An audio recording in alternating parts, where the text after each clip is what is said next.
Hello, hello, hello, my friends. Oh, let's see here. Trying to get my computers all set up. All right, there we go. We're good? Except for my hair. Hello, everybody. Jill Osborne, Interstitial Cystitis Network.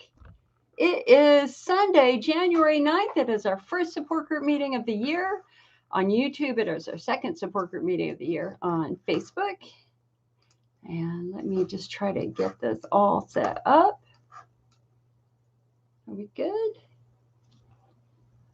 Okay, let's see here. All righty then.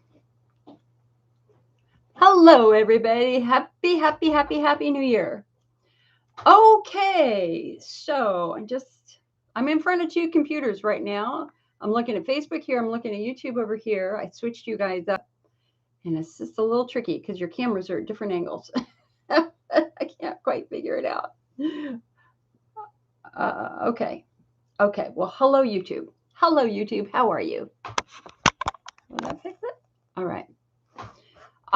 So let me introduce myself. My name is Jill Osborne. I'm the president and founder of the Interstitial Cystitis Network, the longest serving IC support group leader in the United States at this point in time. And I do national support group meetings online. I bring to you 3 college degrees. I've got 2 degrees in chemistry, one in regular chemistry, the other in pharmacology, drug chemistry, and then the third one is a master's degree in psychology. And the IC Network website, which hopefully you've all been to, it's the largest archive of IC information in the world. We're rated #1 in the world by Harvard Medical School and the University of London, icnetwork.org. So come on over and visit us, shall you? Shall we? Let's get together. Listen, New Year. I love New Year's, even in the face of adversity, as we are going through with COVID right now. The hard reality is that we get to reset. The gift of every generation is we get to look at our past generations and decide what our parents did that we didn't like and do it differently. But we also get to do that internally and for ourselves too. We get to look at what happened last year and decide what did we like, what did we not like, and approach this new year differently. And I realize that we all are facing tremendous adversity right now with COVID. And it is, none of us could have imagined in our wildest dreams that we would be living through a pandemic. None of us. Nor that we would be going through a third, fourth wave. It is what it is. We have to be safe. We have to protect ourselves. Working together, we will get through this. This is not the time to be casual about it. This is the time to be extra, extra serious and careful with COVID because of what's happening in hospitals. All right. But what else would you like to change? Like for me, honestly, I gained weight last year. I am ready to lose that weight. I tend to be a little passive aggressive with my pelvic floor therapy. I do. I don't do enough of my pelvic floor work to really work on my muscle tone. I want to be better. If I don't do my internal pelvic floor work, if I don't do my physical therapy, I have more pelvic pain. If I do it, I'm better. And so I did it yesterday. I spent an hour yesterday in the morning. And my resolution for this year has to be making sure that I do that like 4 times a week. I also got out and walked yesterday. So what I want you to do as a pelvic pain patient is just ask yourself, what could you do just a little bit differently? I'm not expecting you to change the world. I'm not expecting you to do any big things. I just want little things. Maybe taking 5 or 10 minutes and just going and sitting outside in the sunshine, getting your vitamin D up. Maybe it is spending a little bit more time with friends. It's very easy to not make that phone call. And who I'm talking to. I'm talking to somebody that I talked to yesterday that, because of our time difference, I always had trouble finding the right time. And I called, even though it was kind of her dinner time. And oh my God, we had just had a great time on the phone. So pick up the phone and call your friends. All right. So normally when I do these meetings, I do a 30-minute intro and then a little mini lecture, and then I take your questions for as long as you have them. Sometimes we go into Zoom, sometimes we don't go into Zoom. Hi, Jay. Nice to see you on YouTube. Hi, Sylviane. Hi, Caroline. Wow, Caroline, thank you. Hi, Tamora. So here's the deal. I have really, really big news to share. This to me is such an important breakthrough. I shared it on Thursday in our Facebook meeting. I'm going to share it with you guys. I'm going to share it now with everybody yet again, because our Facebook meetings on Thursdays are kind of drop in. So y'all don't remember, like 5 years ago, the National Institutes of Health released a fairly alarming research study. And what that research study showed, you know what, guys, hold on a sec. I hear somebody calling me. Hold on. I'll be right back.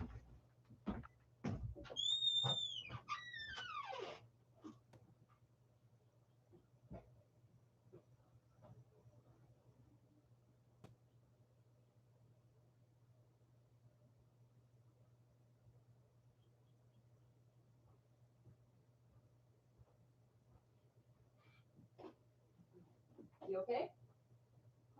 Okay. I've got mom's stuff on the table. All right. For those of you who don't know, I'm caring for a 99-year-old and a 92-year-old, and yeah. It gets crazy. All right. So here's the big news.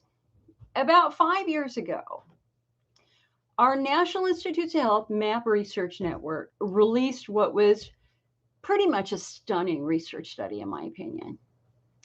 What they found was that IC patients who were flaring had an overgrowth of Candida in their urine, a fungal infection. Now, this was an early preliminary research study, but what their study showed when they looked at the urine of patients who had flares as compared to those who did not have flares, they made one consistent finding.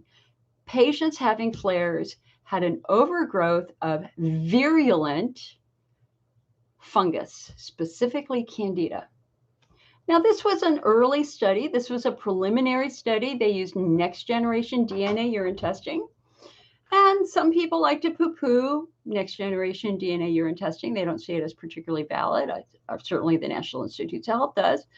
And the data was extremely preliminary. And so if you've attended my meetings, you know, I talk about this fairly regularly, that if you think you've got a urinary tract infection, especially one that is not responding to antibiotics, or if you have all the symptoms that you associate with a UTI, and yet your cultures come back negative, having a next generation DNA urine test is reasonable. It's absolutely reasonable, because a next generation urine test will identify a next generation DNA test does not try to grow anything out. Instead, it looks for DNA.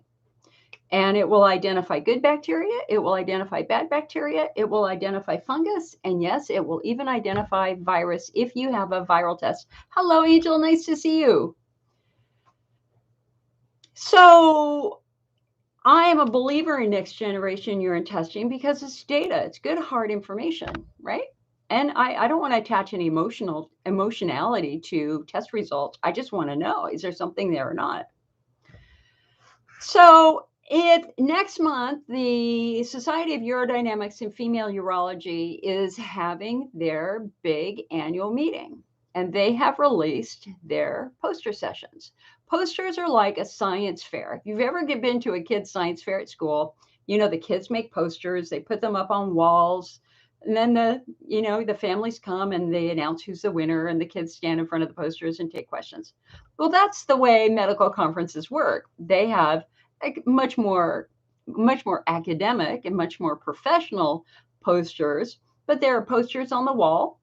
The researcher stands in front of the poster, and for that 20 minutes, 30 minutes, or an hour, whoever's at the meeting can go in, read the poster, and talk to the researcher and ask questions. So we now have a poster from from UCLA. The researchers are from UCLA. They are from City University of New York, and they're from Cedars-Sinai. Okay, like 3 stellar research institutes. And I want to read the whole thing to you because I can't publish it yet. I don't think I'm allowed to publish it yet. But it is public. And so I'm going to read it to you. Okay. So the title is Virulent Urinary Fungal Strains in Interstitial Cystitis Syndrome Increased Host Inflammatory Response and Induce Urothelial Cell Killings. So in other words, when you have a lot of fungus in your urine and in your bladder, it triggers inflammation, and that inflammation takes a toll, and that inflammation can damage, if not kill, cells in the bladder wall. So here's the intro. The pathogenesis of IC is poorly understood. New evidence implicates urinary fungi in urogenital pain. This study aims to examine the association between urinary fungi and bladder pain symptoms. And so here's the method. Urinary fungal communities and catheterized urine samples of subjects with IC and controls were examined using next generation sequencing of the ITS1 locus. Levels of urinary fungi and Candida species were calculated by quantitative PCR. Urinary fungal strains were isolated from subjects with and without bladder strain. All right. Let's see, in vitro, which is not from it's a co-culture in the lab as compared to taken from somebody's body. In vitro co-cultures of human urothelial cells and Candida strains from subjects with and without bladder pain examined Candida-induced cytotoxicity and urothelial production of immunomodulatory cytokines. Okay, yeah. Sorry. I mean, obviously they're taking urothelial cells from the human body, but then they're growing it in a lab. That's why it's called in vitro. Okay, so here are the results. Quantitative PCR confirmed increases in fungal burden in subjects with bladder pain in comparison to controls. Using a linear regression analysis, bladder pain severity was directly proportional to Candida DNA relative abundance in urine. When co-cultured with human urothelial cells, Candida strains from subjects with bladder pain were associated with significantly higher rates of cell killing, increased levels of pro-inflammatory cytokines IL-6, IL-8, and IL-1B, and decreased levels of immunoregulatory cytokines IL-10 and TNF-A. Candida strains derived from bladder pain subjects exhibited higher filamentation than those from subjects without pain. And then there's much more technical stuff there. So here is the conclusion. Higher levels of urinary fungi and Candida were found in subjects with IC compared with healthy controls. Candida strains derived from subjects with bladder pain exhibited increased virulence, inducing higher levels of inflammation and urothelial cell killing than commensal Candida strains from the controls. Genetic polymorphisms and fungal recognition were associated with pain in IC-BPS patients. This data implicate both the presence of virulent fungi and impaired host fungal recognition in IC pathogenesis. And I will tell you that this was funded by the Department of Defense. It was probably part of the CDMRP research program, which I served on for about 10 years. That's the congressionally directed medical research funding, CDMRP, congressionally directed medical research program, CDMRP. Hi, Bill. Hi, Mary. Hello, Donna. So when we think about IC, we don't think of it as an incurable bladder disease. We think of it as a pelvic pain syndrome. Why? Because structures outside of the bladder are often involved. You know, we do subtyping now because for some of you, that's a pelvic floor injury. For others of you, there's chemocystitis. You've gone through chemotherapy or drinking way too much diet soda or something, and that's triggering and irritating your bladder wall. But the hard reality is, for many of us, there are times when we feel like we have a raging urinary tract infection. and we go to the doctor and they do a urine culture and it's negative. Why? Because urine cultures only grow specific bacteria. They don't look at fungus. They don't look at fungus. And now we have significant new research that has identified virulent fungus in the urine of some, but not all, but some IC patients. If you flare when you eat sugar, if you flare when you eat carbs or eat dairy, milk sugars, that kind of points us in the direction of fungus. And so this is why next generation DNA urine testing has a very, very important role in the future of medicine and in the future of urinary tract diseases. Dr. Curtis Nickel did a very big lecture at the American Urology Association meeting this year, in which he just basically predicted urine cultures will be gone in 5 years. And in their place, it will be next generation DNA urine testing because it's so much more accurate. And in fact, there's another paper that I can go into that's being presented at SUFU that, again, proves that and substantiates that. So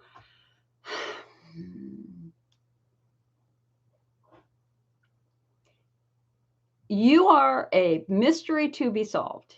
You are an anatomical mystery to be solved.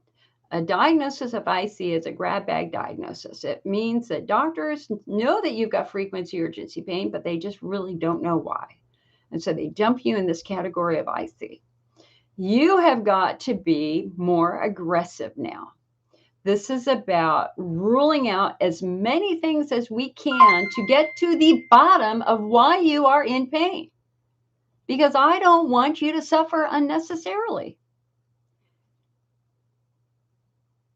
Everything is changing for the better. This is not for the worse. This is for the better, because guess what? We can treat Candida. We know how to treat fungus with antifungal medications. And again, modifying your diet maybe in a slightly different way. But this is super, super exciting. I hope you have the same excitement that I have with this. I think it's yet again, you know, the early study 5 years ago was preliminary. This is a much bigger study done by a huge team of researchers, UCLA, Cedars-Sinai, and City University of New York School of Medicine. So I think we're onto something here. And it also kind of raises the point about, well, what about all those people who say IEC is chronic bacterial infection, also known, you know, kind of the school of thought of Dr. James Malone Lee over in the United Kingdom. And the challenge that we have with that is that the use of long-term antibiotics, you know, if we're guessing that somebody has a chronic UTI, that because they don't necessarily believe in most of the lab tests to isolate bacteria. So if we're kind of guessing or looking at a slide through a microscope, and maybe this is what they see, but the recommendation then is a year's worth or potentially even longer of antibiotic therapy. But what if that antibiotic therapy creates the perfect environment for fungus to grow? So it really makes me go back. It makes me go back in time. Like, it totally makes me go back in time, because I had my first symptoms in 7th grade. I couldn't sit through class. I didn't have pain. I had frequency urgency. My teachers were pissed off because they kept having to get up and go to the bathroom. And I had broken my tailbone that year too. I mean, just a couple of months earlier, definitely broken my tailbone fairly badly.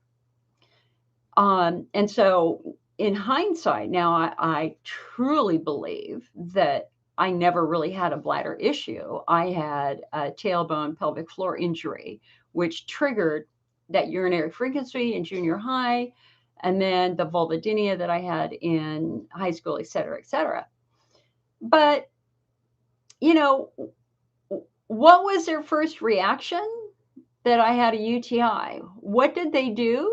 I remember being forced to swallow 16 sulfa drugs in the doctor's office. I mean, it's just, they just fed them to me. Just fed them to me. So what if this massive antibiotic exposure created a long-term foundation of fungal overgrowth? So the vulvodynia I had, where, I mean, like, I should have had stock in Monistat. We all should have had stock in Monistat back then, right? I mean, we were buying out Monistat at the supermarket and at the drugstore. I can't tell you the number of times. I must have used Monistat every month for 3 years. And yet the doctors were just, well, it must be yeast. And my doctor, John Renfree, said, Jill, you're a redhead. You have the most sensitive skin I've ever seen, yada, yada, yada. But it really opens up this whole new line of thought of, gee, the massive amount of antibiotics that we were exposed to when we were younger create a nice environment for fungal overgrowth when we're older? I don't know. Now, I've had next generation DNA urine testing. I've had urine testing done once. I've had a vaginal swab done once. I do not have fungus in my urine. I do not have symptoms of frequency urgency anymore. My symptoms are entirely pelvic floor, primarily on my left side. But if I were somebody who had constant daily intense frequency urgency and or pain, I think that I would maybe want to get checked just out of curiosity. And if you're fungal negative, great. We can just file it, move on. But if they happen to identify that, yes, you do have an overgrowth of Candida in your urine, maybe they can treat that. Maybe that might help your symptoms. It's very, very interesting. Bill on YouTube says, I noticed that I get flares after eating foods with high water content like cucumbers. Is this one of the known problems for IC sufferers? No. No, not really. Cucumbers are usually very well tolerated by most IC patients. And I know Robin here responded and said melons are bad for Candida. Well, melons are bad for Candida, yeah, because they do have a high sugar content. I would only get organic, fresh veggies, to be quite honest. Yeah, because the pesticides are just out of control right now, according to the FDA. FDA's own testing is they're finding just so much pesticide residue. All right, Facebook. So here, hold on a sec.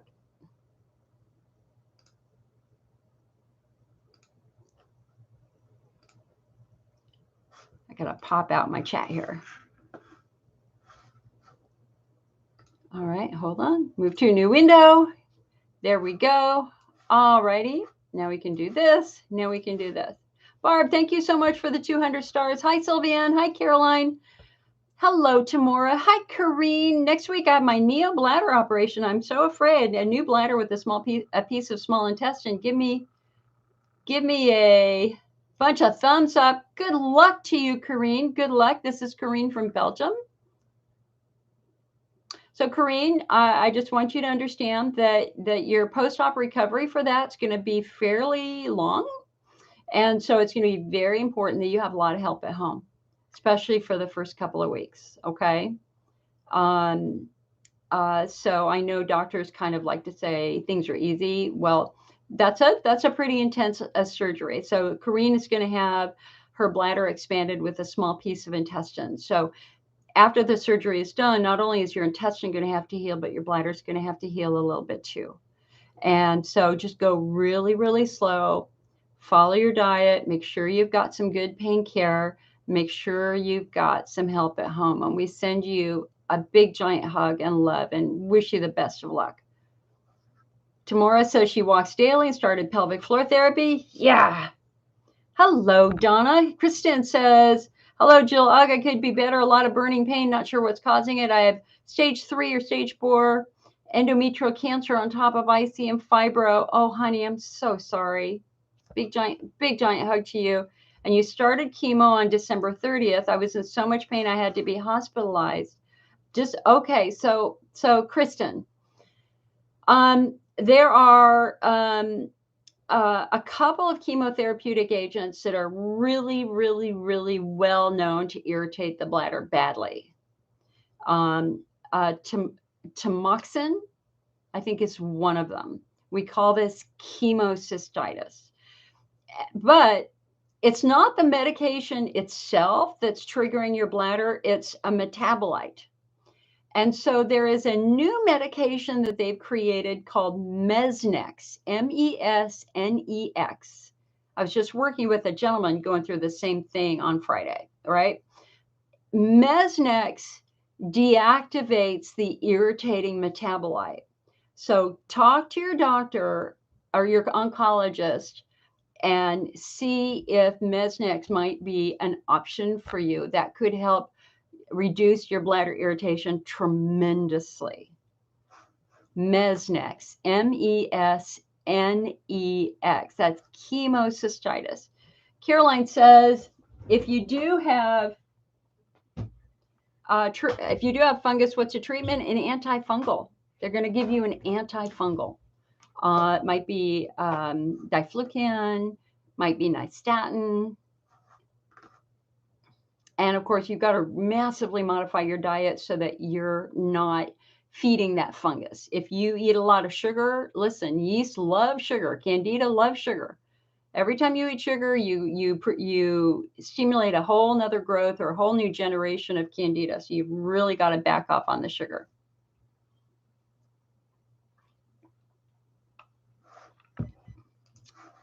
Sylviane says, there's something I really can't understand with my IC. For over a year now, I'm good for a few days and then I get back into a flare for a week or more. I just get a few good days here and there. I just can't figure out why my IC acts like that. So Sylviane, number one, we really have to start with subtyping. What's your subtype? Is it your bladder that's getting irritated every couple of days and then calming down, irritated, calming down? Or is it your pelvic floor that's getting stressed and tight for a couple of days? Like if you're going up and down a bunch of stairs, that would help us understand why, your pelvic floor might be having some trauma. Or if you have a long commute to work 2 days a week, that long commute could trigger a pelvic floor flare. So it really begins with trying to understand what your underlying subtype might be. Is a bladder wall, is a pelvic floor? And of course, the other thing we really have to look at is stress, because when you're under a high period of stress, stress intensifies pain. Anxiety intensifies pain. Hi, Becky. Debbie says, what does your pelvic floor therapy consist of? I'm hoping not to be hurt as much by allowing, pelvic floor therapy doesn't hurt at all anymore. I mean, it's the godsend. It's an absolute godsend for me personally. It is internal. And so you drop your pants and they put you on, you sit on the table, you've got a gown covering you. The physical therapist is extremely gentle. And basically, it's kind of a give and take communication thing where the physical therapist is going to be asking you, they're going to be touching different parts of your pelvis, of your pelvic floor, and then they're going to ask, how does that feel? Is this good or bad? And they're looking for tension patterns. And if they find a tension pattern, they're going to kind of rub along it to try to get it to release. And that's the same thing that you would do at home. I do that at home now. I have one area of my pelvic floor that just kind of knots up.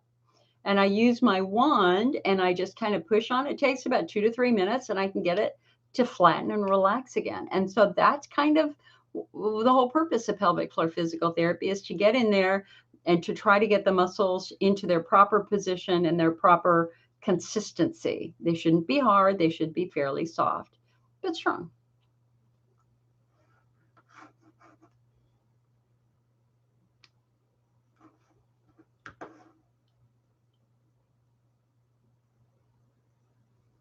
Anne says, can you have IC without pain? Sure. Yeah, it means you have frequency urgency. That means your alpha afferent nerve in your bladder wall's been triggered. So we got to figure out why it's triggered. Is it triggered because you're drinking coffee? Is it triggered because your bladder can't defend itself because you have estrogen atrophy? Is it being triggered because you have pelvic congestion syndrome or that you have a fibroid tumor pushing on your bladder? There are lots of things that can trigger frequency urgency. Kristen, thank you so much for the 200 stars. Barb, thank you so much for the 200 stars. Elke says, I sent urine to Texas to Gentech. Can't find results, but the only thing shown was 99% lactobacillus. You forgot, but 99%. Well, depending upon the species, lactobacillus is usually a good bacteria. But I will say this.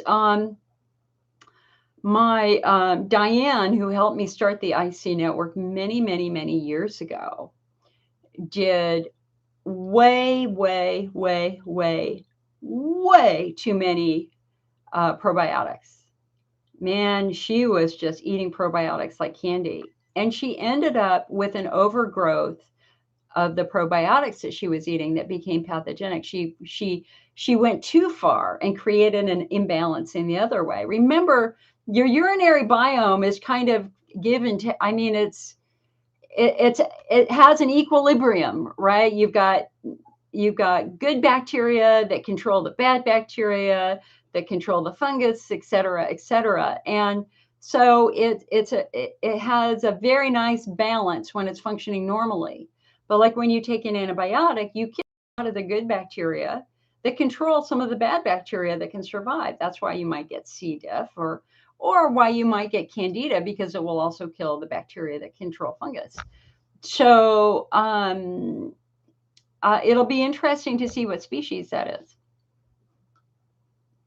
Andrea says, why don't primary doctors know about IC? Because they weren't taught about it in med school. I mean, urologists are barely taught about it in med school. Marcia says, this news about fungus is major. I'm on long-term antibiotics. Would monostat help, or fungal treatments for the whole body? Well, I think, Marcia, you don't just go ahead and treat it. It's important that you identify it first, because if you don't have a fungal overgrowth, there's absolutely no reason for you to be taking any more medication.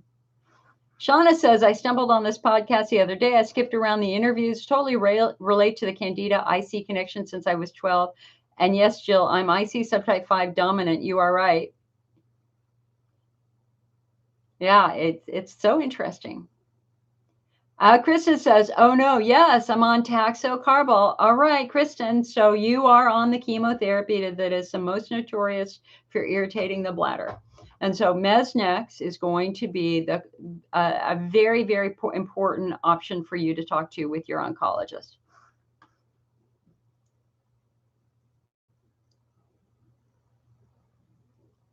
Corrine, I really would love to hear from you after you have your surgery. You got my email, right?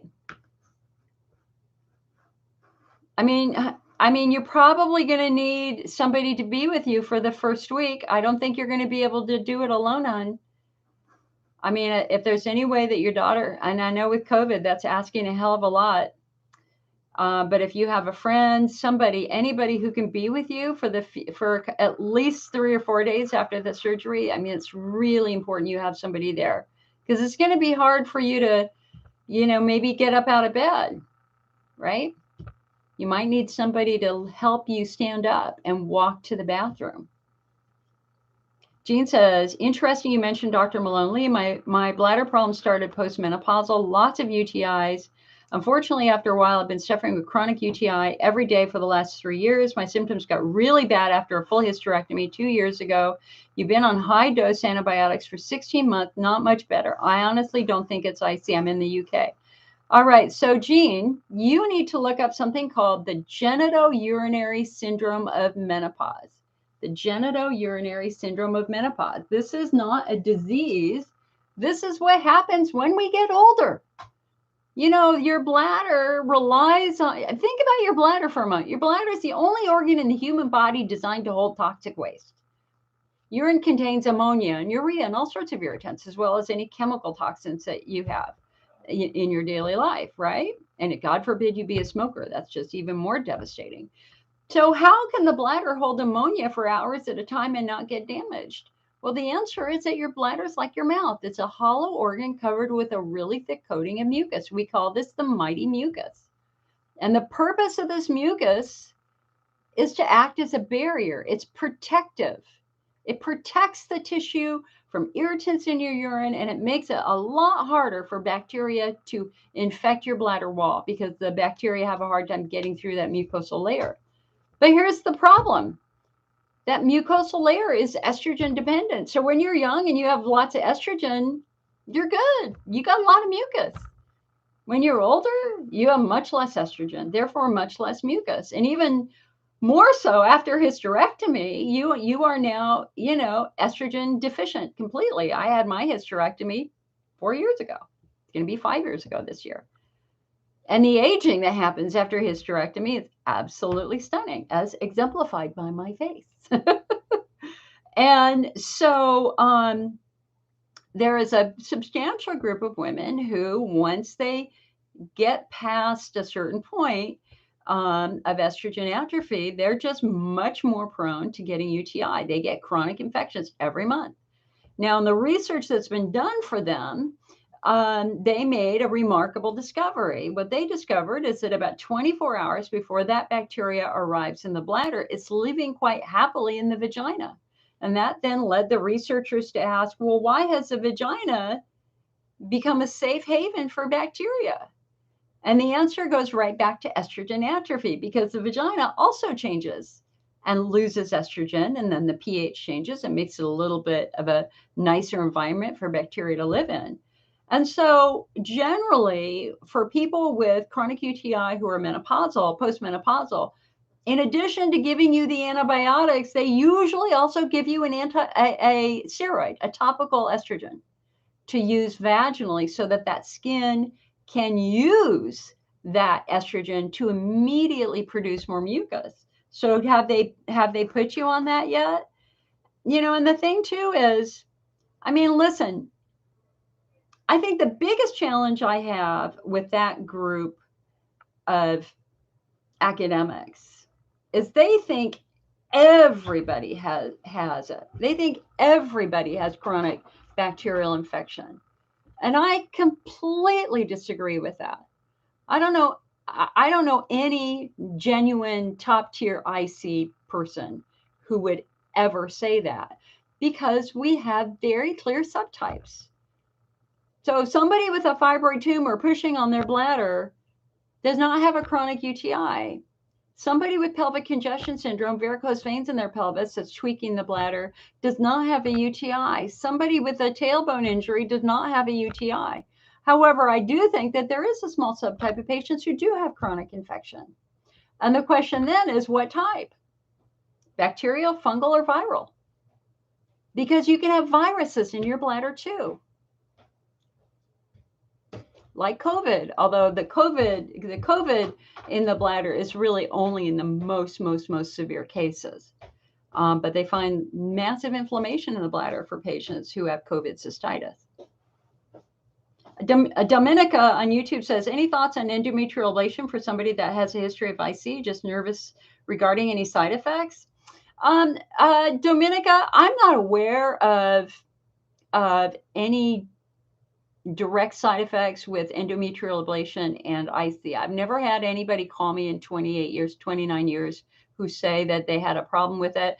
And in fact, my best friend had an endometrial ablation. So, for those of you who are unaware, an endometrial ablation means that they basically kind of burn off the endometrium in the uterus.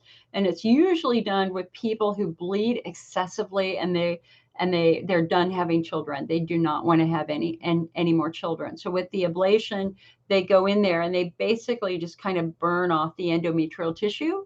That tends to make people feel a lot better, and you don't have that burning. So the endometrial ablation, so to me, Dominica, the challenge is not the ablation. The challenge is you're probably also on Lupron, which is chemical menopause. And so that loss of estrogen is going to make your vulva more sensitive. It's going to make your vagina more sensitive, your urethra and your bladder more sensitive. So I'm a little bit more concerned about the estrogen levels and what's going on with that as compared to the ablation itself. But of course, you guys listen, I'm not a doctor. I'm not giving you medical advice. My job is to educate you, open up new doors, and then kick you in the you-know-what and get you back to the doctor and ask your doctor new questions, right?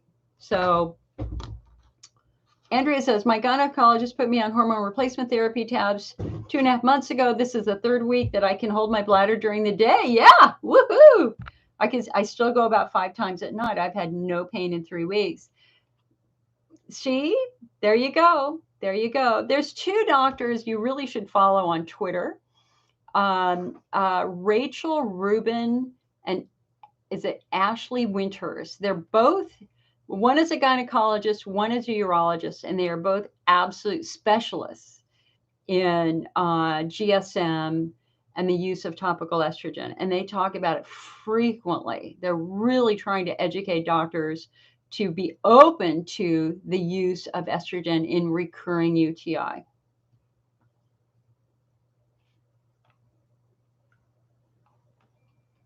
Chimera said, I had a hysterectomy. Should I be concerned that I'm not producing enough estrogen? No, honey. If you have your ovaries, you're good.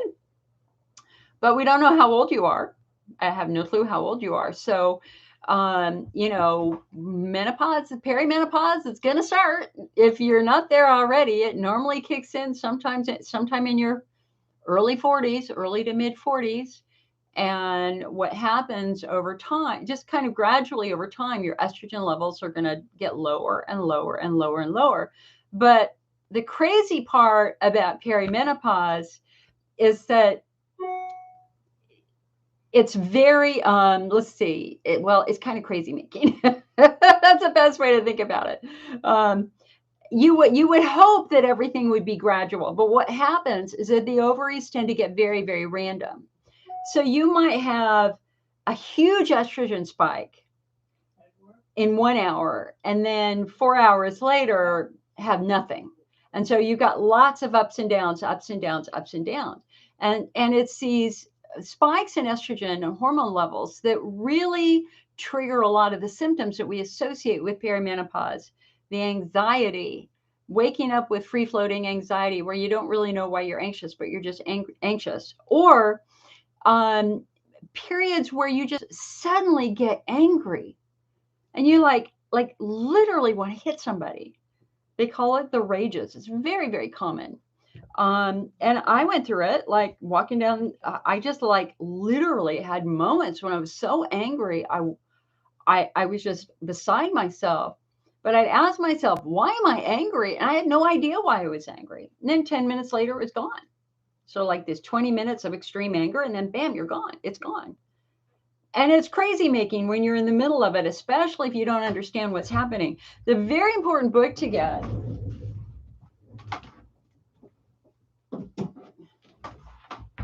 for anybody who is approaching menopause or going through menopause, this is the book, the Menopause Manifesto. This will answer all of your questions and help you understand that what you're going through is entirely normal. It's entirely normal, but it's confusing for you, and it's kind of confusing for your family watching you, especially if you're not getting a little control over that anger. Yeah, you know what I mean, right? You know what I mean. Robin says, young girls in their early 20s have been getting endometriosis for years now. That is very, very true. The Endometriosis Association made an absolutely remarkable discovery. Back when they were getting started and the IC movement was getting started in the late 1980s or early 1990s. They have a very, very dedicated but small team of women and doctors who were trying to figure out what caused endometriosis. And they came across this weird, arcane paper published in a chemical safety journal. And it was about monkeys who were being tested with, what is it called? The most toxic chemical produced by dioxin. Thank you, dioxin.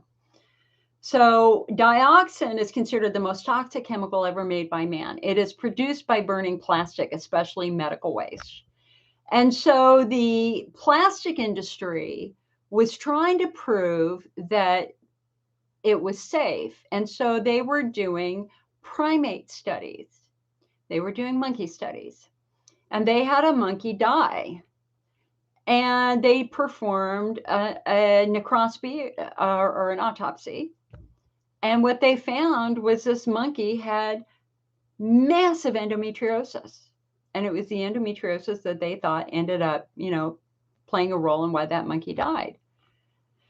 So they published this paper, and again, in this kind of arcane chemical safety journal. It wasn't in a gynecology journal.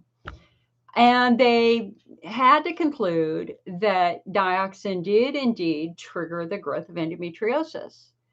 And they were going to then euthanize the monkeys, which is why I gave up my career in pharmacology. I actually had an opportunity to work on a monkey study, and I said, no, not going to do it. I gave it up.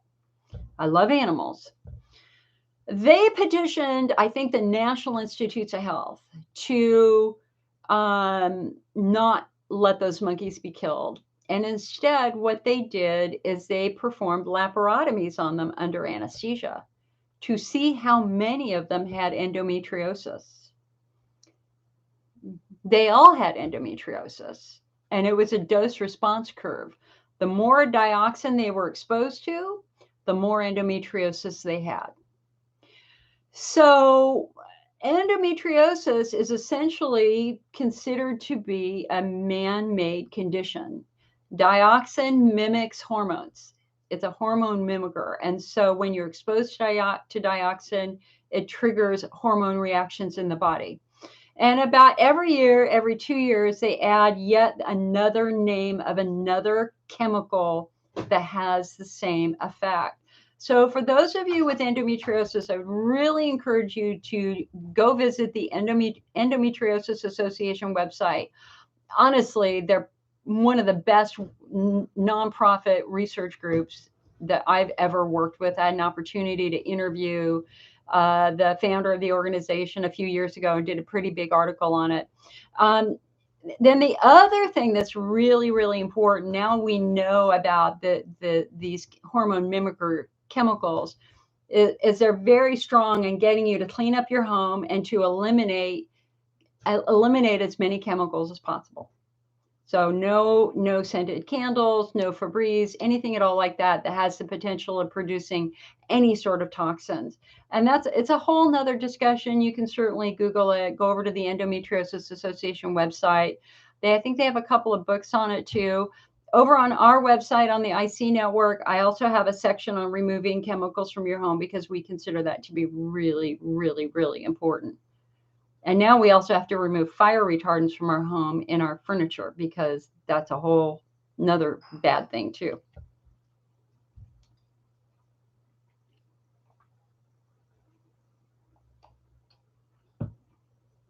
Angel says, I'm 48 now, but my case is a mystery.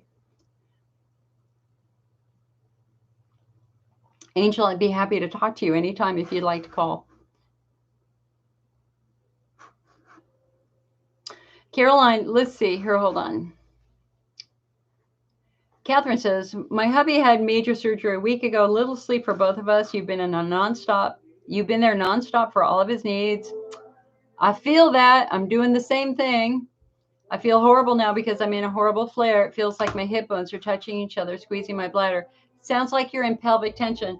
Hold on a sec. Somebody just turned on something that's too loud. You can't do that. I can hear it even with the door shut. But I don't. Your mother needs it. Your mother needs it. Too loud. Can we do this in a couple of hours?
Want some juice?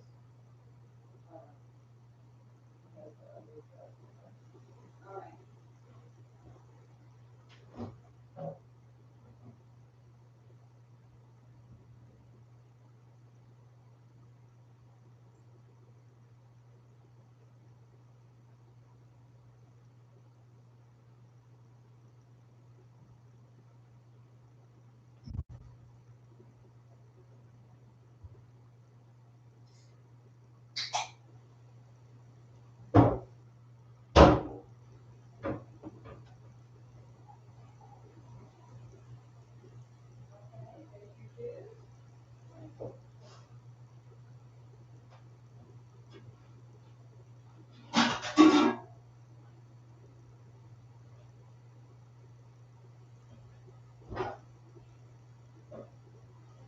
Do you want strawberry or plain cream cheese?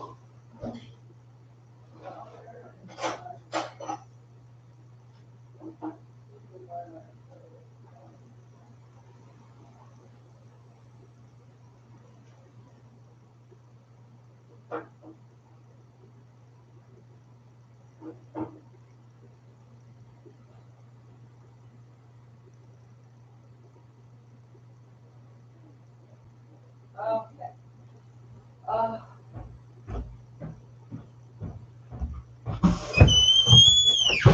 Sorry about that, guys. Sorry about that. So, speaking of vigilance, Catherine, I'm in a very similar situation, except I'm caring for a 99-year-old and a 92-year-old. So, my mom, who just got up, she got up about an hour ago. She sleeps late. She goes to bed. We all go to bed late and sleep late. It's just the way it is. She was sitting at the table, just looking glum, right? And I hadn't made her English muffin. She likes her English muffins with cream cheese. I put everything else on the table for her, but I didn't make the English muffins because I made cinnamon rolls. I thought she was going to eat a cinnamon roll. And so she's just sitting there like, and we didn't get the paper. The paper was outside. So she didn't have her paper. So she was just confused.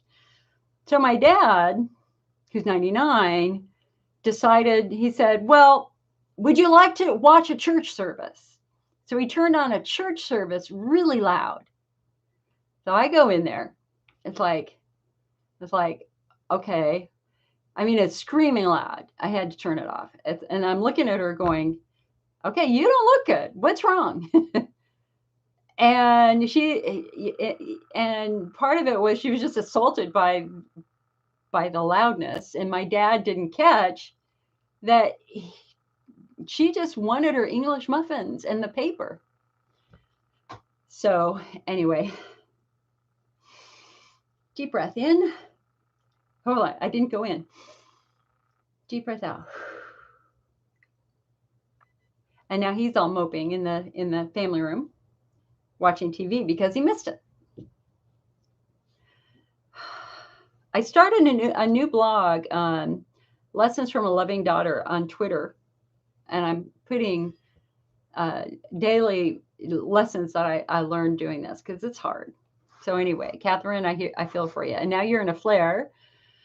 Feel like my hip bones are touching each other, squeezing my bladder. So you're in tension.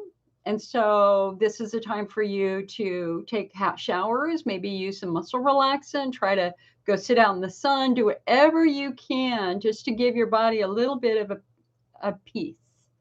This is normal. When you're under stress like this, you're going to flare. I get it. I'm there right now myself.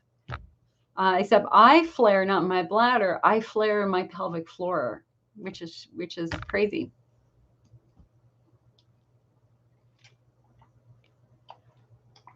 That's why I like to have Oliver breakfast on the table before I start these meetings, because he forgets.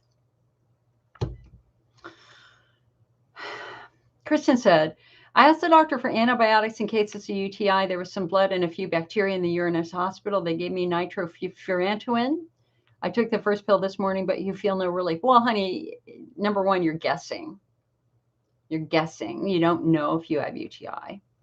And one pill is not going to be enough to kill a raging infection. You got to at least give it like 48 hours and understand that the damage from an infection can take weeks to heal from the bladder. Caroline says, yes, estrogen atrophy, I think, but they won't give me the cream because I'm 1% of getting thrombosis in my family. Caroline, that makes it a very, very tricky situation for you. It would be worth, I think, diving into the research on estrogen safety, topical estrogen safety. And again, if you follow Ashley Winter or Rachel Rubin on Twitter, the two doctors that are real experts in this, you might even be able to tweet them and see what they think of that. Although you can't send them direct messages, but you might be able to do that. It's a real concern with the thrombosis, but we have to wonder if maybe if you use it just at the entrance to your urethra, if you're having urethral pain, would that present a significant risk of absorbing, the topical estrogen is considered safe because it doesn't absorb significantly and get into the bloodstream to any great degree. I was watching a conference earlier this year, though, where a doctor said something that I thought was really interesting. The doctor said that the deeper you put the estrogen, the greater the likely that it might absorb a bit. And so what they were saying is for people who have more concerns about that, to only use it externally as compared to internally. So if I would Google topical estrogen safety thrombosis, and let's see what the research says. Rika says, in Hungary, doctors know just a little about IC and even less about pelvic floor. I hope this will change soon. Rika, listen, I don't think that there is a IC group, national group, or pelvic pain national group in Hungary. And it's the pelvic pain group that actually petitions to get it covered at medical conferences and to get it taken seriously. And so you really look and see if there's a women's health group or a pelvic pain group that works with men or women. And if there's not, think about starting one and you being that squeaky wheel and asking for that research. Kristen says, and if it doesn't work, then I guess it's the tamoxifen chemo. I will ask my oncologist about the Mesnec. Yes, definitely ask about that.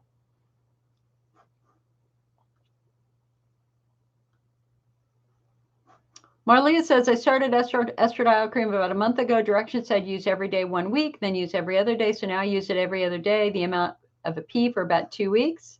My question is, after I use it, my vulva feels sore and burns after I urinate, and it's occasionally itchy. Will this go away? So it sounds like you're actually having a reaction to the base. It sounds like you're having a reaction to the cream in some way. And that's why many IC patients, we get our estradiol cream from a compounding pharmacy. and it's preservative free, so we don't have some of that extraneous irritation. It sounds like you're having some sort of topical reaction. It's fairly common. And again, that's what compounding pharmacies kind of specialize in. They specialize in creating formulas for people who are more sensitive. Elke says she's Zooming next week with Dr. David Kaufman in New York City. You did physical therapy years ago. It didn't help. I told you on the phone I had a back sprain, took a muscle relaxer for 2 weeks, and I swear it all went away. So your urogynecologist in New Jersey wants 6 weeks of installations. I'm torn. I've had pelvic pain since the late 20s. I think it's muscular and diet. What would you ask Dr. Kaufman? I would just say that you've been doing your research on IC. You understand now that the muscles can play a really significant role in bladder symptoms, and that when you saw him earlier, he recommended physical therapy. It didn't seem to help at that time, but granted, you might not have known what to do, and or maybe the physical therapist wasn't trained correctly. There are a lot of really, really, really good physical therapists in New York City, like Isa Herrera at Renew Physical Therapy or Amy Stein at Beyond Basics Physical Therapy. Excellent, excellent physical therapists. But the fact that the muscle relaxer made all of your symptoms go away is extremely compelling. So I would want a referral back to a pelvic floor physical therapist, because we don't want you on muscle relaxers the rest of your life. We want to fix the problem, right? And so I would want a referral to a new physical therapist for a proper pelvic floor assessment, and let's revisit that. Hello, Jennifer.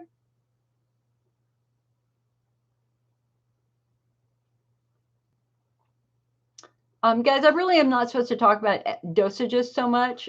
That's really between you and your doctor.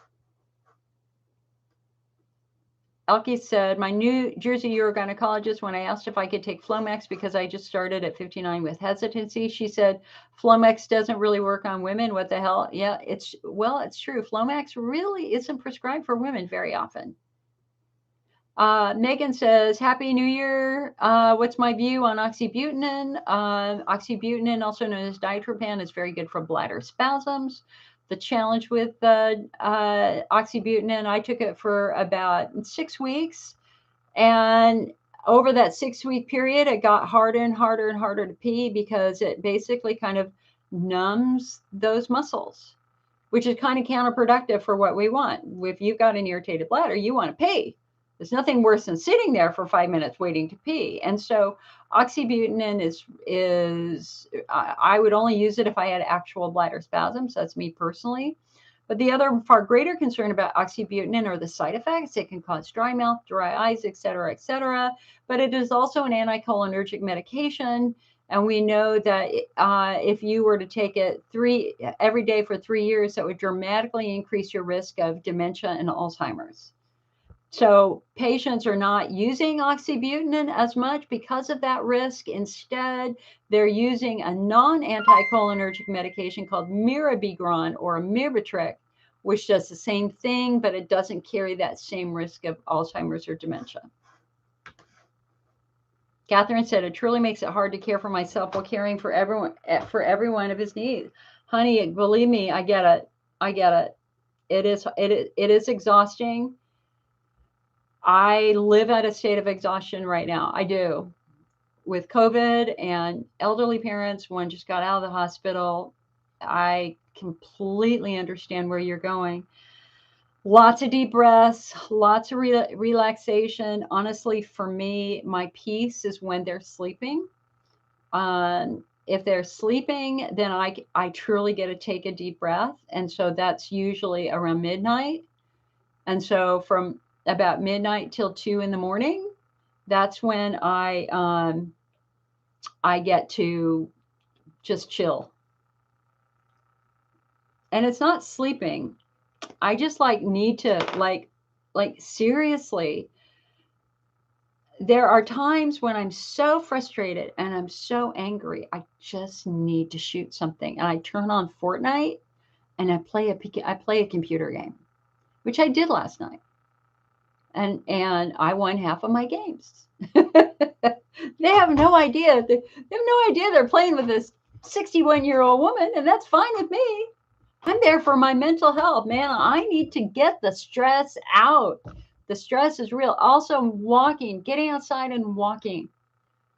You know, movement, physical movement generates endorphins. Endorphins are your body's natural painkillers. And so use movement to try to walk as much as you can. And honestly, if you're overwhelmed, you can actually hire a home nurse. You can hire somebody to come over, or you know, like, oh, do not get me started. Donna knows what I'm talking about. Like, this is the moment when family is supposed to unite. You need to tell them you need help. They need to come in and spell you so that you can go take a walk for an hour or two. And so, in my opinion, I think you need to be very aggressive with your children and say, I need you here. I cannot do this. I cannot do this by myself. And I'm telling you, you imagine having a 92-year-old and a 99-year-old in the middle of COVID with a freaking fire coming over the hillside. That was my life. No help is very, very frustrating. And, you know, my mom is a love. She's a love. I've never heard her say a bad word about anybody. I'm here because she loved me. I am here because she supported me starting the IC Network. She was my travel buddy to all the IC conferences. She knows everybody. She's the IC Network mom. And it makes me really angry when her son doesn't call her, or the grandkids don't call her or send her notes. I can't do everything. People, why is it the single woman who ends up doing all this? It's hard. It's really, really, really, really hard. I have not had a night away in 4 years. And would my brother, who has an entire summer off, come over and help? No, he won't even call. So I understand the anger. So please, if you're young and your grandparents are still alive, be there for them. Love them. Call them once a week. Visit them. Drop in. Say hi. Say thank you. Because they sit here alone. And I'm so freaking exhausted. I can't. And I'm running the IC. I have a job to do. I have employees that I have to help. I have patients who call me every single day.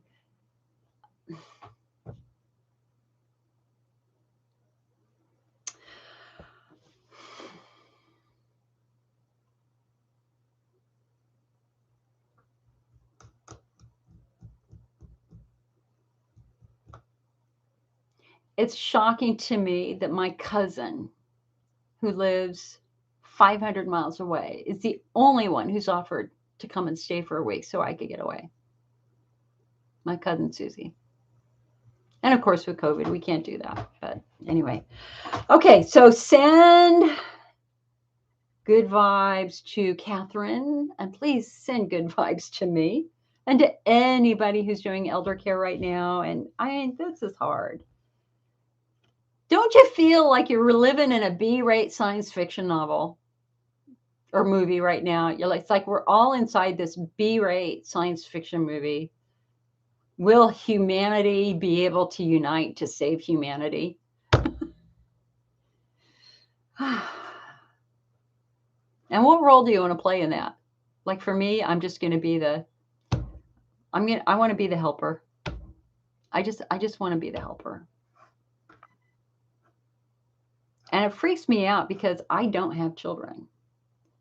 So who's going to be there for me in 20 years or 30 years? We all live And my family, everybody lives till their late 90s, hundreds. Like the only people who died young in our family are the smokers. So it's like, who's going to be there and help me when I'm 90 years old? I don't know. I don't know.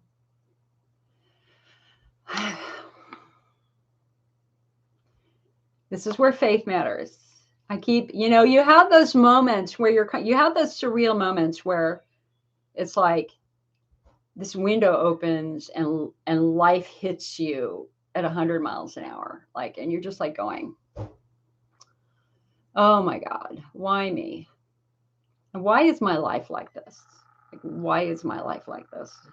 Why don't I have those grandchildren?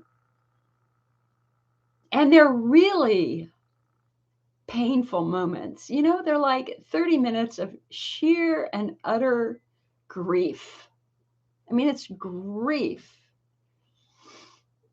And the only thing that works for me, because I always thought I would have 5 children. When I was in high school, it was 5 children. You will have 5 children, including redheaded daughters. And I had dreams about those daughters. And it didn't happen because I had pelvic pain. I had the vulvodynia, then I had the IBS. Y'all were out getting married and had babies. I was laying in the fetal position in my bathroom every morning for 3 years.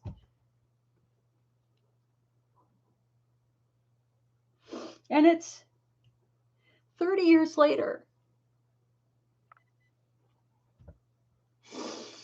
And the grief,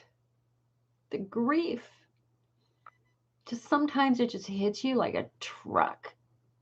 But then, you kind of go, but wait a second.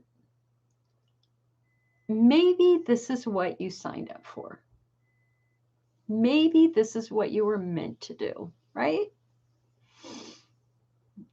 Let me go get the Kleenex. Hold on.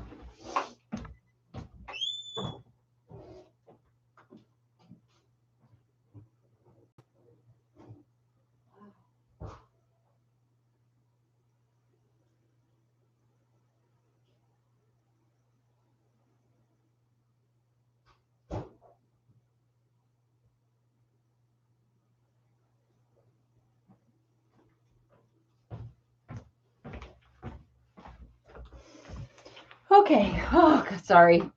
Hey, where does the support group leader go for support? Where does the support group leader go for support? This is an important question. Because ultimately, I'm just like you. And so I come to you for support. So thank you for listening to me. Thank you for my fantasy. My fantasy is that I win the lotto. Come on, 600 million. 600 million. Darn it. I got 5 numbers once. I got $1,200. And my fantasy is to set up a research foundation, set up a scholarship foundation or a care foundation for patients. And then I want to buy an apartment complex and make it an apartment complex for, do I have something under my eye? For other singles who are growing old so we can be there for each other. That's my fantasy. I even know the apartment complex I want to buy. It's a sweet little garden complex with a great garden in the middle.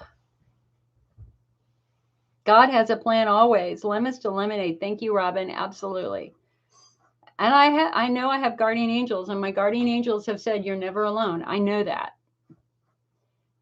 But anyway, enough about me. It's about you. This is your meeting, not mine.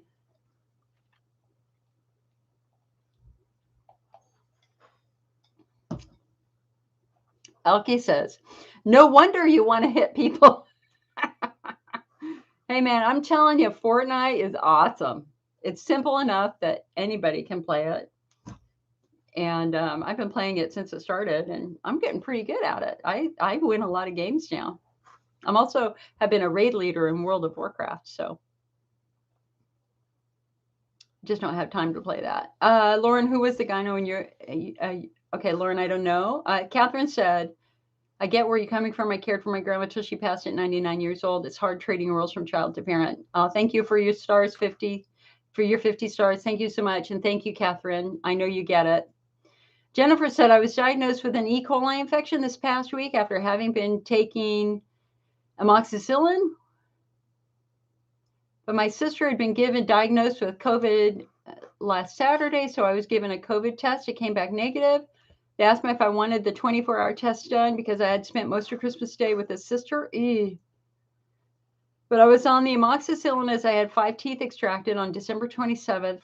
When I received a call back from my GI doctor on Friday evening, he told me he didn't think I should be prescribed any more antibiotics. He did suggest taking probiotics. Which probiotic would you use? Just a probiotic that is refrigerated. The refrigerated ones, you get more live species. I mean, honey, it's been 2 weeks. I'm supposed to have oral surgery tomorrow morning, a bone graft right here. Myself, I don't know. I think they're going to cancel it because of Omicron, but I feel the teeth pain. Leslie said, I'd spoken to you earlier this year about my severe IC after 15 years of the best doctors, many procedures and treatments. Okay, after 15 years of the best doctors, procedures, and treatments, in July, I had my bladder removed. It was the hardest decision I've ever made. After suffering for many years in pain and anguish, I had the best 6 months. Oh, Leslie, I'm so happy for you. No pain, no burning frequency. My poor bladder had ulcerated to nothing, causing my body havoc. My blood platelets dropped to 1,000. I'm not saying this surgery is for everyone, but just wanted to let you all know that it is not that bad. My little stoma is okay and does not hinder what I do each day. I feel for everyone who lives with IC. So, Leslie, your story is so incredibly important. You know, there are moments when in some remember we have subtypes. There's no doubt we have subtypes. We got this tremendous diversity. But some patients do have severe bladder damage. And what happens when the bladder gets damaged is it gets scarred and then it doesn't expand. So your capacity gets smaller and smaller and smaller. And so for some people, the bladder can go from being kind of the size of an orange to being the size of a tangerine to then being the size of a walnut. And there are moments when that happens when the best case scenario really is to remove the bladder. Because number one, the source of the havoc of the frequency urgency is now gone. And you will end up with a stoma that you will have to care for, and you might have a bag on the outside, or they might create a little pouch on the inside to hold the urine that you would drain with a catheter. So Leslie, thank you so much for sharing this story. It's not a story, your experience. And I think it's important that we let people know that there is an out on the other side. Another patient who had her bladder removed, a very, very important patient, you know, she had suffered terribly during her teenage years. She was extremely, extremely emotional, frustrated, angry, and a terrible amount of pain. And then in her early 20s, people were just kind of blowing her off and saying it's all in your head and all that sort of stuff. When they finally went in and looked in her bladder, they realized that her bladder had been ruptured at the age of 14 in a car accident. And it had been leaking urine into her belly for years. And it's no wonder this poor young girl was in terrible, terrible pain. And they removed her bladder, and it completely changed her life. But it's a major procedure. It's a year of recovery time. It'd be very interesting to see when did you feel healed?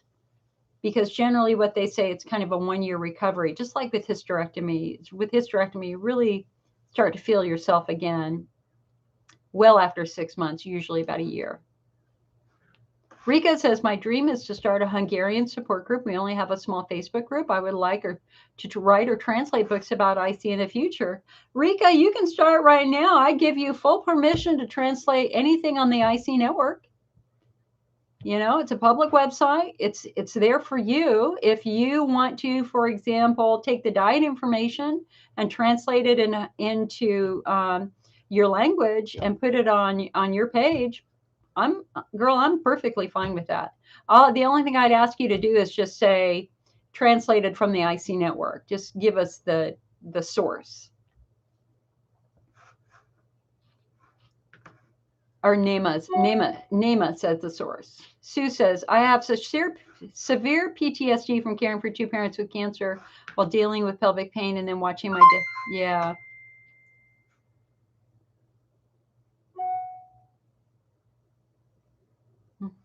It's tricky, honey. It's tricky.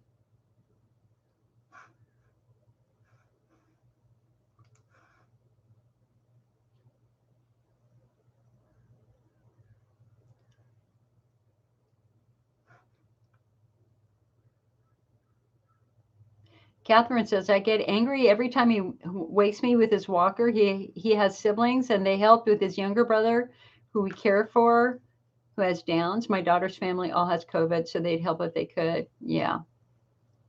Angie said, I can't get anyone to look at the root cause. I'm doing all the things I can. The latest pudendal nerve blocks. Start back dry needling next week. I finally have great doctors, but they don't seem to care and they want to look for a root cause. I know I beat myself up trying to find it, and it's hard to accept maybe there isn't more to do. You know, Angie, I think that we all have to be attentive to past trauma. You have to remember that the urinary tract is often the victim of something else that's happened, or the pelvis, or pelvic pain. Pelvic pain, just because you're having bladder symptoms, doesn't mean that it's your bladder that's the underlying problem. There's often another thing that's traumatizing the bladder. And you're looking at past injury, trauma, tailbone injury, anything at all like that. It's just so incredibly important.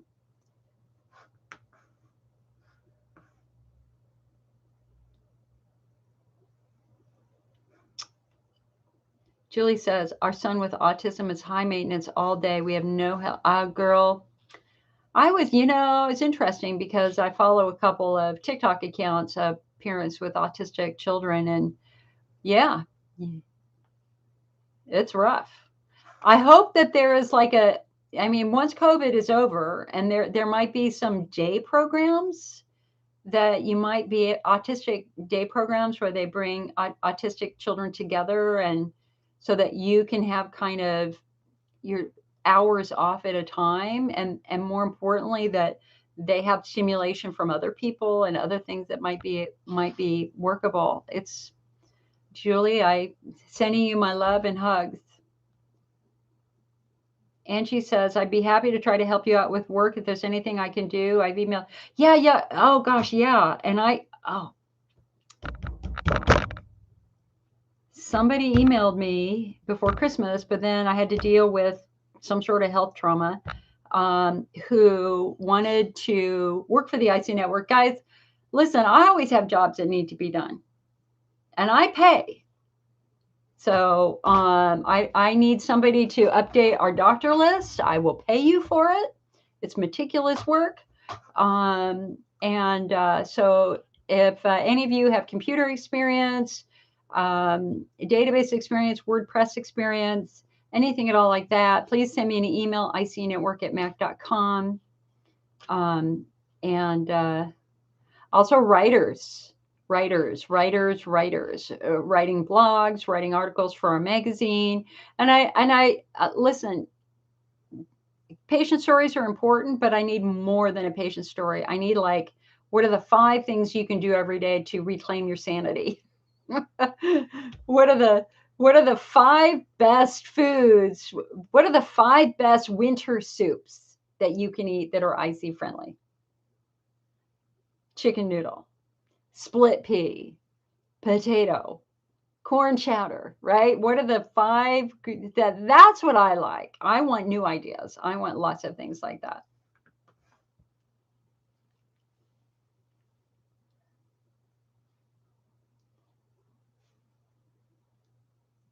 Mary says, you're spot on. It really makes me angry when the rest of the family is not there. I can totally relate.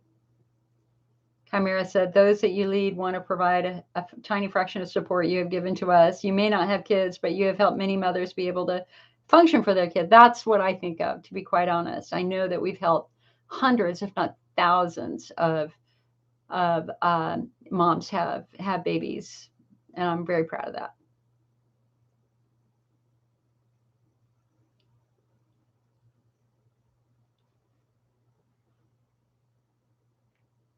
Donna, that's one thing. I might even have something else for you, so we can talk about it next week. Okay, I got to get through my oral surgery tomorrow, so if it happens, if it doesn't happen, we'll see.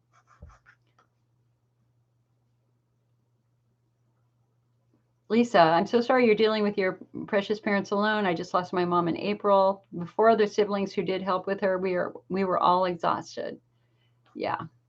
Jennifer said, by the way, I'm going to have more teeth extracted this coming Tuesday morning due to having had involuntary movements in my neck and jaw since February 2006. Oh, interesting. The reason why I want to do it is, so this was a root canal that went bad and all the roots were infected. This is a hysterical story. This is the first tooth I ever had a root canal on. It was my first big molar on this side. And I was in grad school and it split in two at the library at Sonoma State University. And so I called my dentist because the pain was real. And he got me into a guy who was working on that Saturday. So they got me in, and it's an emergency case to do a root canal. So I got there at like noon. And this guy who was doing it, he kept getting up every 10 minutes, and he smelled like smoke. His fingers smelled like smoke.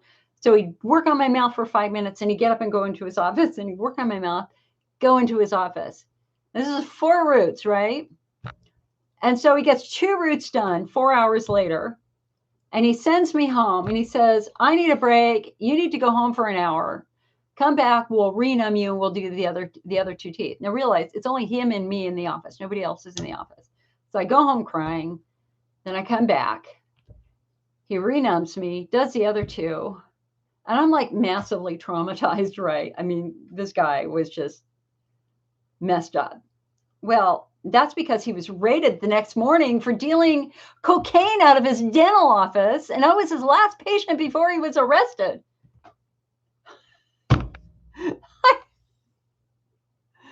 Like, seriously. It happened to me. So this root canal ended up taking like 7 hours. And now I know why he kept running into his office, because he was doing lines of coke, because he was massively addicted, and he got, in jail, and he lost his dental license. I should have sued, damn it. I didn't sue. I should have sued, because I've had trauma ever since. I do not like going to the dentist. And so that tooth is the one that finally failed. And now with COVID, I haven't been able to fix it in 2 years. So now my bite's off. So when I open my mouth moves, my jaw moves this way. My bite isn't normal because I'm biting on this side and not this side. Life, the complexities. Thank you, Sue. Julie says, I know I have 4 boys, 2 of them out of state, no grandchildren yet. Kids are far more difficult when they're grown. I'm seriously thinking about adopting a child. Yeah. Tammy says, sending good vibes. I've been through it with my mom. I used to get so exhausted trying to care for everyone. I lost her to COVID in March. Yeah, and would give anything to have her back. Yeah. Sue says, you can call me any. Oh, honey, thank you, honey. Tammy says, I wish I was close to you. I'd love to be there for you. You've done so much. Thank you. Thank you, guys. Julie says, daughters can be a blessing, but their hormones can make you crazy. That is true. Just like the hormones of menopause make the moms crazy. Elke says, oh my God, my biggest fear, I have no family, just one, and no friends and no car. No one will be there for me as I turn 60 on January 17th. Makes me cry too. I know palliative care nurse who said it's okay to feel the liberation. You know what, Elke, there's a group on Facebook, and for seniors who don't have family, and I get emails from them all the time, and they create little mini networks and communities so that there are other people that you can meet and maybe get some support from, and ideally make some good friends, because we're all in this together, right?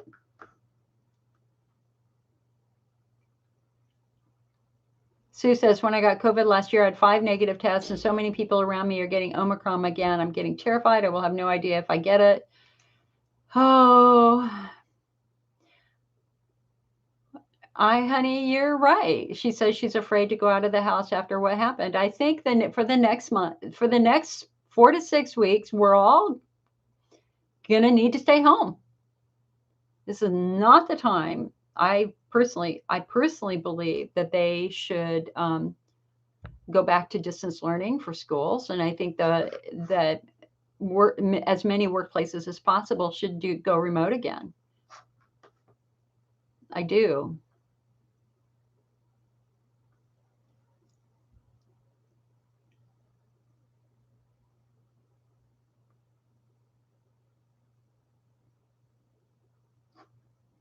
Jennifer, thank you so much for the 830 stars. That's so sweet. Lauren said, last night I asked my husband to help me with some internal massage. I can't afford physical therapy, so I basically told him what to do and look for. He used one finger about an inch in and went around the pelvic floor feeling muscles. He said on my right side it was smoother and it did not hurt as much on that side like the other side. It felt like a painful pitching, so he said he could feel like a spasm and a pulsing as he massaged it. Oh, that's awesome. Is that a muscle knot or nerve? Well, it might be a muscle spasm. Sometimes if the muscles are quivering doing that, we call that an involuntary muscle spasm. Does this sound like my root cause could be pelvic floor? It does. I'm seeing a urogyno this Thursday. My urologist said she doesn't believe IC has root causes, but cystitis does. When I told her I'm going to a urogyno, she said they won't do anything different than what she does, but I don't believe that. I feel the urogyno will help with the pelvic floor. They should. They should, honey. They should. And the fact, I'm really proud. Now, you guys, this is very, very important for you to understand that physical therapists often train partners in how to massage the pelvic floor. And it's not erotic and it's nothing like that. It's just help. Just like if somebody has to self-catheterize and they can't do it on their own, they can teach their partner to help them self-catheterize. To catheterize them.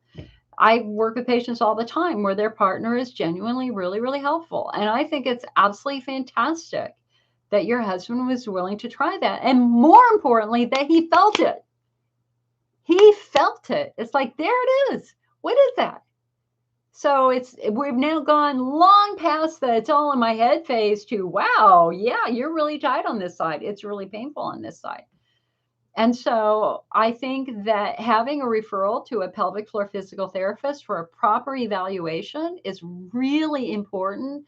If you can go just once, just once, so that they can touch the muscles and they know that what they're touching and they can identify which muscle group is the issue. And then really what you're going to do is you need to invest in at least one of the books that talk about the muscles and how to work with the muscles. So Ending Female Pelvic Pain by Isa Herrera would be very good. Lots of things in there. Breaking Through Chronic Pelvic Pain, things like that. You can't fake it. That's the thing, is that you need somebody, or you need to refer to a book that will help you understand and help your husband understand how to work with those muscles. That we like to follow the length of the muscle and kind of rub the length of the muscle, because normally your pelvic floor muscles sit on top of the bone and they're just basically relaxed. But what happens when they get tight is they lift up. So instead of being flat like this, they go like this. And because they're lifting up, they're now pushing into other structures. And so when you're working with your hand, you're using your finger to try to get it to relax enough so that it's now back in its proper position. But different muscles require different movements. There's a lot of different muscles down there.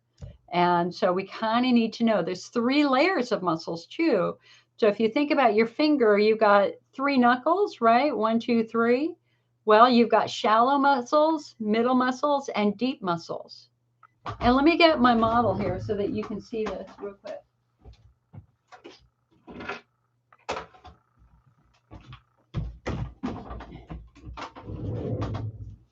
Hold on a second. And let me grab this.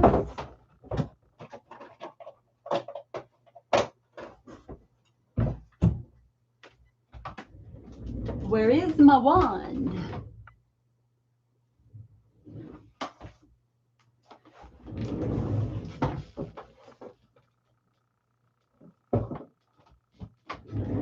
Oh, here it is.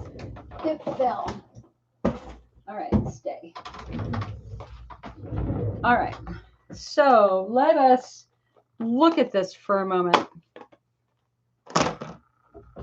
So here we have a pelvis, right? So we look at it from the front. Here's your pubic bone. This is the bone right below the lowest part of your abdomen. You can feel when you push in, your pubic hairs over this. The way the human body is built is the bigger the bone, the more weight it's meant to carry. Thus, the biggest bones in the human body are your hip bones, and these are meant to carry the weight of your torso, right? So, and if we look at it from the back, so here we have your spine. Then we have this triangular bone called your sacrum. And where all these holes are, these are where nerve roots come out. They go actually into the pelvic cavity and they merge to create the pudendal nerve and all sorts of stuff like that, right? So this is your sacrum. And then one of the most important bones for our patient population is this bone, the tailbone. Right? We have tails. We do. Some babies are actually born with tails. I want you to look at what it does. It curves under. Think about a dog or a cat with their tail between their legs. The tailbone naturally goes under and inward rather than outward. And as you look at the back of the tailbone, I want you to see everything that attaches. So it's not like this tailbone isn't doing anything.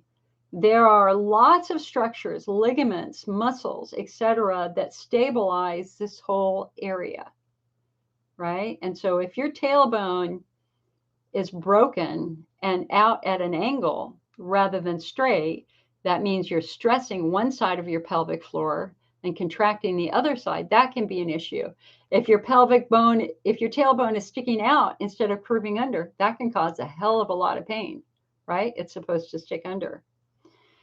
But the challenge here is really from the bottom, because here are your sit bones. So these are the bones in the middle of your butt cheek, right? But there's nothing protecting this. And if we put on the most shallow muscles, so these are the levator ani muscles in a woman, right? And so think about what happens when you sit on a bicycle seat. Like you're sitting directly. You're not sitting on bone. You're sitting directly on muscles and nerves. And that's why bike riders often get bike rider syndrome or pudendal neuralgia, because if you keep pushing on these nerves with something hard, you're going to eventually damage those nerves. The other thing that's important for you to remember is that these levator ani muscles are the only muscle group in the human body that are directly control major bodily functions: urination, defecation, and sex, right? Because they have 3 holes in it. They've got, for a woman, they've got the hole for the urethra, the hole for the vagina, and the hole for the rectum. For the man, it's the urethra and the rectum. And so if these muscles are weak, you're probably going to be incontinent. You're going to have trouble holding urine. If these muscles are tight and they're locked down around the urethra, around the vagina, around the rectum, then it's going to be hard to pee. You're going to sit on the toilet 5, 10, 15, 20, 30 seconds or longer, 5 minutes, 7 minutes, 8 minutes. You might have the water running trying to get you to pee because your muscles are so tight. And the worst thing you do is if you have tight muscles locking down on your urethra and then you push through, you strain, you're just tightening it. You're making it worse. That's why you never ever strain when you're trying to urinate or defecate. If you have tight muscles around your vagina, also known as vaginismus, guess what? Sex is going to hurt and that female exams are going to hurt. And there are some women who at a very, very young age, they suffer an injury down here and they've never had normal sex. Everything always hurts them because they've been traumatized and their muscles are locked down so hard. We see it all the time in our office, all the time in our office. And, I always like to say, it's not what's wrong with you, it's what happened to you. Trauma happens. Childhood trauma happens. If you fell on your tailbone, if you jammed your crotch on the bar of a bicycle, that could create the foundation for vaginismus. And then, of course, the last symptom is going to be constipation. If your muscles are locked down hard here, yeah, then it's going to be hard to relax enough to have a bowel movement. Now, internally, if you look at it internally, and remember my 3-knuckle thing, you've got layers of muscles here. So these are our shallowest muscles, right? And so you're really only going to have to put your finger in there, maybe a 1/2 inch to 1 inch, to start working with these shallow muscles. So we've got our shallow muscles, but we also have mid-level muscles, and then we've got really, really deep muscles. See, look, I got to stick my finger all the way in here to get to this muscle. And it's great that your husband is doing it, but there's so much more. And if you just had a little tiny bit of training, I think it could really help. But also, Lauren, here's the deal. If you had a glass wand, you could do it yourself. If you had a glass wand, you could definitely do it yourself. So here's a wand. This is called the Easy Magic Wand. And this is made by a company called Icy Relief. And you can get this on our website. This is exactly the one that I use. And I'm telling you, once you know how to use it, it's great.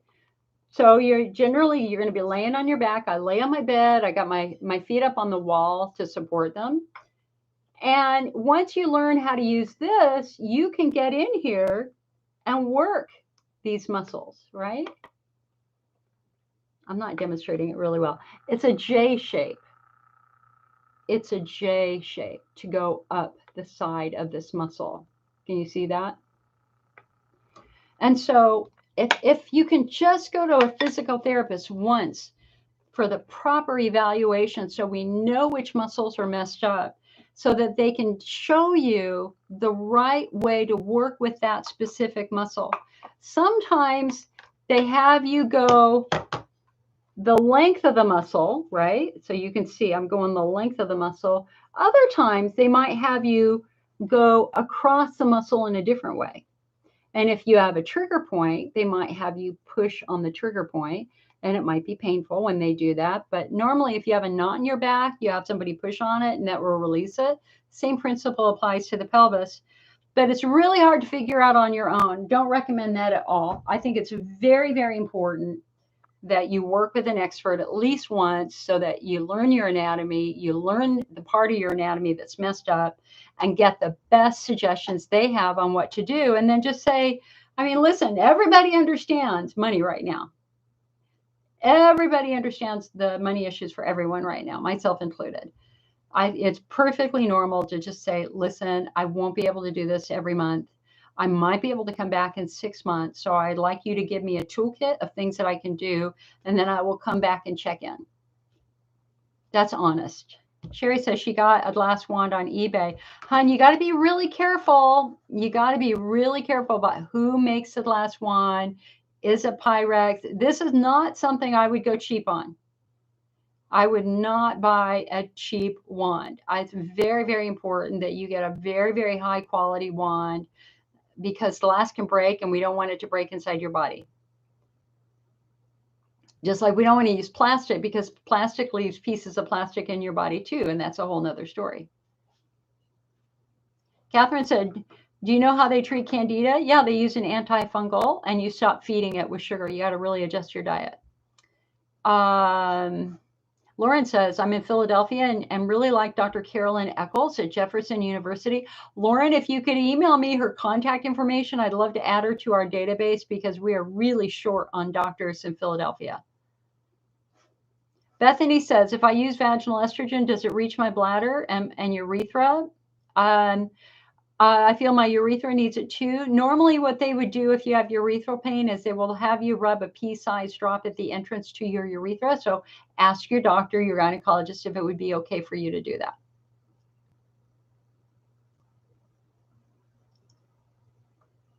Sue says, my pelvic pain has improved so much since getting Botox injections in my muscles at Beaumont with Dr. Peters. Everything I was treated for almost 35 years was all about my bladder until I went and saw him and recently had hip surgery and physical therapy. This is the first time in my life I'm feeling some relief, and hopefully we'll be able to keep doing it. See, Sue's story is so important because for 35 years they gave her bladder therapies that honestly were not that particularly helpful.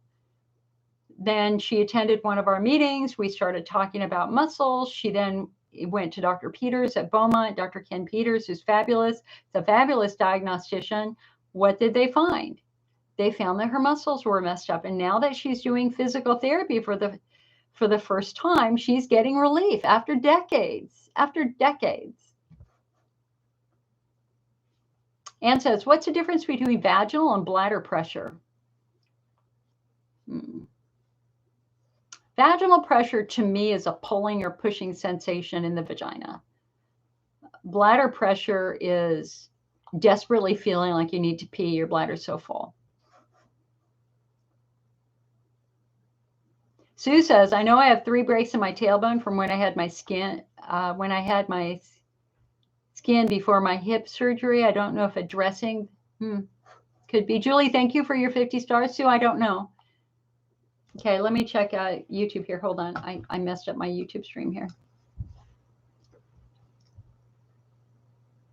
California Travel Nurse asked if I could find that group on Facebook.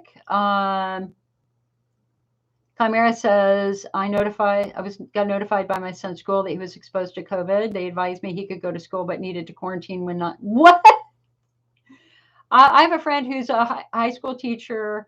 On Friday, 130 plus classes had COVID exposures.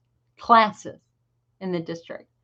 Okay, let me, I get emails from that Facebook group. So hold on, let me just see if I can find that real quick.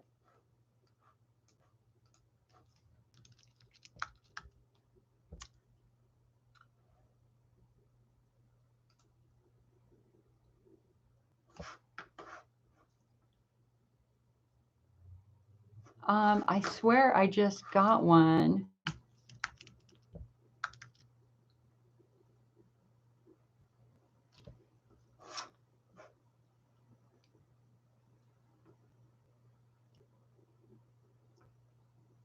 I'm going to have, it's a funky name. Hold on.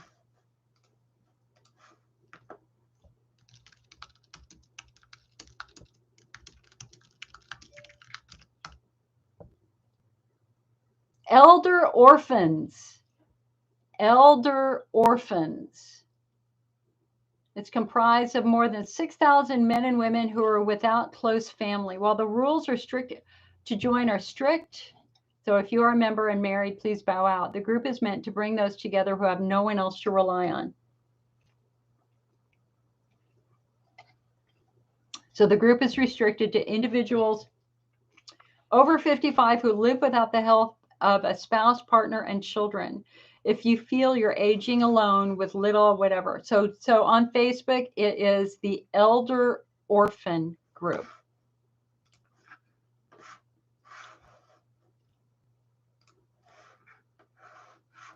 Chimera, honestly, the hypocrisy is nothing short of astonishing. If he's been exposed to COVID, I would keep him home for 5 days at a minimum.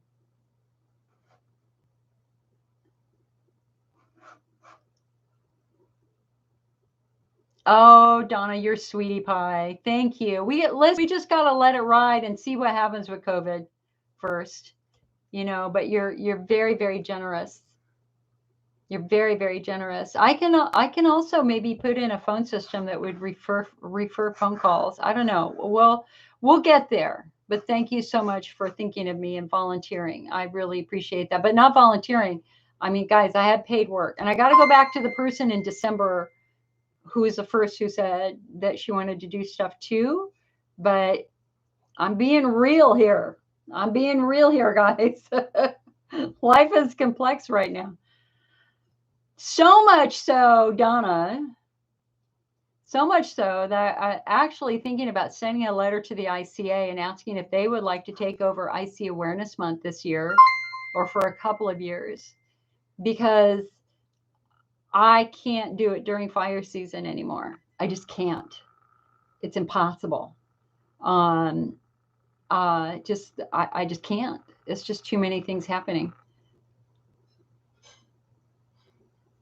Shocking, right? But that's life. That's real.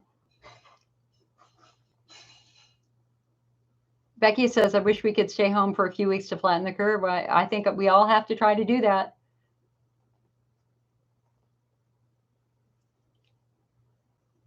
Good luck, Jennifer, with all your dental stuff.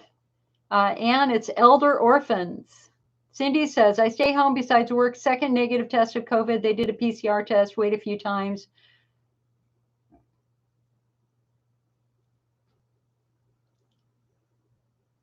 Yeah, Sherry, you're funny. Sue says, I was doing physical therapy with my hip therapy, but they kept having to shut down because of COVID, and it makes you feel very vulnerable to go, but I've learned some things that can help. Good. John says, I can relate on several fronts. Yeah, John, I know. Yeah, right? Like, right.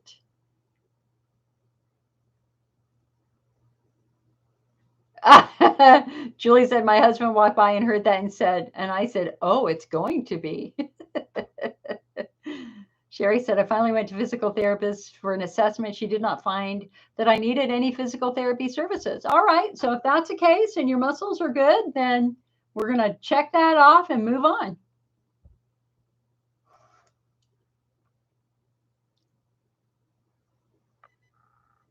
Sue says, I purchased a wand, but none of the physical therapists I've seen here want me to use it, even though Dr. Peters' patients do use them, but I can't go 3 hours away to physical therapy, so I haven't been able to get any instruction.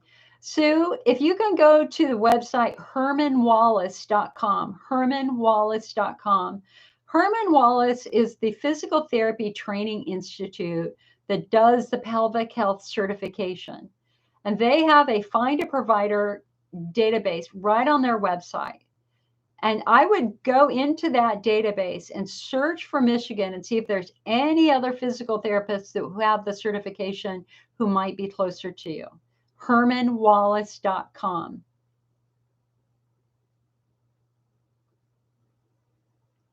Elder orphans, Elke. Sue says, my tailbone is like a zigzag from multiple falls, mostly from horseback riding, but it does not stick out. It goes in because of the last break. I don't want to have another surgery if I don't have to, but I think maybe that should be the next stop. I'm not sure what to do about it. It's really not in Dr. Peters' wheelhouse. Well, I think having an orthopedic assessment is not a bad idea.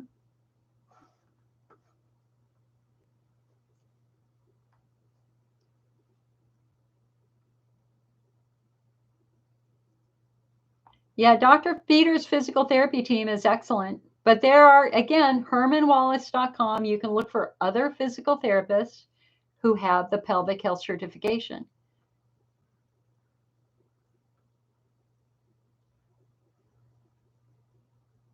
Shauna says, I do wonder, though, what are we supposed to do in the beginning stages? Just trying a bunch of suggestions, changing diet as needed, and just seeing what works. I just feel like I'm Feeling around in the dark most days. I did get lucky with the urologist and pelvic physical therapist. One says drinking tons of water, one says doesn't. I'm just researching all day while I'm in bed, trying to identify what could help me. And I don't really have a guide other than you and my intuition. Is there something more that I can do? Shauna, you are number one. You're not alone, girl. We've all been there. We have all been where you are. And I understand your frustration, but I applaud you for reading, learning, and trying. You're trying, and that's the most important thing of all. So remember, number one, we want to try to start with, well, actually before that, I want you to think about the concept of cause versus effect. Your symptoms are the effect. We have to not only try to manage those symptoms, we have to try to figure out the underlying cause. Like, what's triggering this in the first place? We don't just want you to manage symptoms for the rest of your life. We can fix the underlying cause so that you never have those symptoms again. And that's a win-win all the way around. And that's where patients sometimes get stuck, is you keep taking medications for symptom management and you're not getting down to underlying causes. And so how can we do that? We do that first by considering subtyping. And remember, I use the subtyping system by Chris Payne. He focuses on 5 core variants of IC. Number 1, Hunter's lesions. Number 2, bladder wall driven. And in the bladder wall droop, we're going to look at chemical injury and we're going to look at estrogen atrophy or chronic infection. Number 3 is going to be pelvic floor. Number 4 is pudendal neuralgia. Number 5 is central sensitization, or the patients who have IC, IBS, vulvodynia, TMJ, patients who have many pain conditions. That actually is being driven by your central nervous system. So we have 5 fundamental variants. So if, for example, your dominant problem is your pelvic floor, then you don't really have to worry about your diet so much. You might not be that diet sensitive. Whereas if your problem is a Hunter's lesion, then you're going to be wicked diet sensitive. So you went to the pelvic floor physical therapist. What did they say about your pelvic floor? And what has your doctor said about your bladder so far? Hi, David. Elizabeth says, does insurance ever cover next generation urine testing? Some do and some don't. I think with COVID now, they're not having much choices. Here, hold on a sec.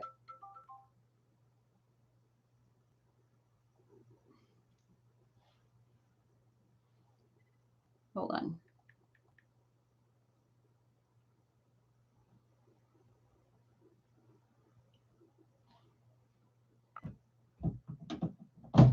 Robin says, our members at $25 will get seen. You'll get a year's worth of magazines, but as well as 2 years worth of back issues of magazines, but they're all electronic. They're PDF files you have to read online.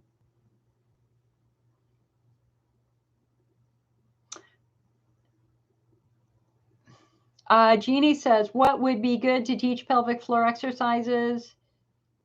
Jeannie, just pop me an email, IC Network. Actually, just go over to our store.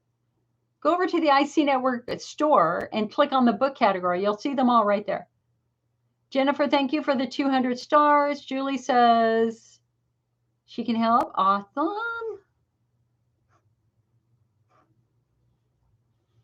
Anne says, if you have no symptoms of vaginal atrophy, do you still need estrogen? Well, it depends upon the quality and health of your skin, hon.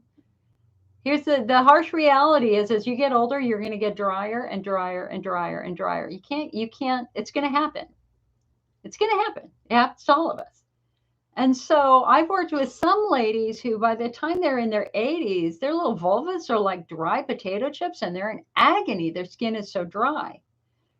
And so we have to be very attentive to the health of our skin.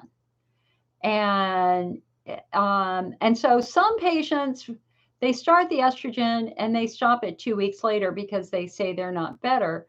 But the estrogen does not make your symptoms go away right away. You have to remember what the estrogen does, and that is it improves skin health. And so it's up to you and your doctor. You guys got to have that conversation.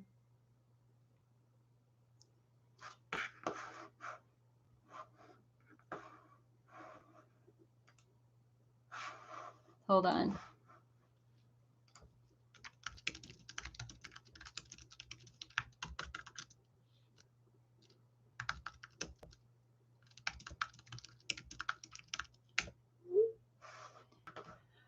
All righty.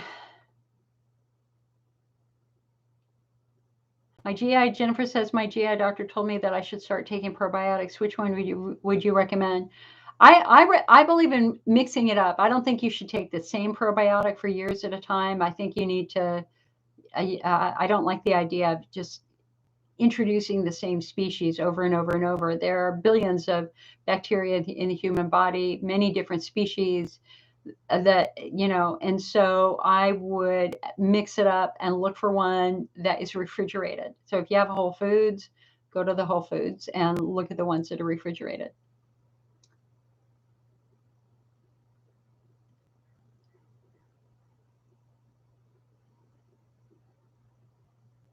Chimera, I think it's a crime. They're going to stop contact tracing. It's crazy. We are in insane times right now, my friends. We are in insane times. Listen, since I happen to have all this new research, so for those of you who came later, I shared a brand new research study from UCLA, from Cedars-Sinai, and from the New York City University of New York School of Medicine that has again found that some IC patients appear to have a lot of what we call virulent fungus in our urine and in our urinary tract.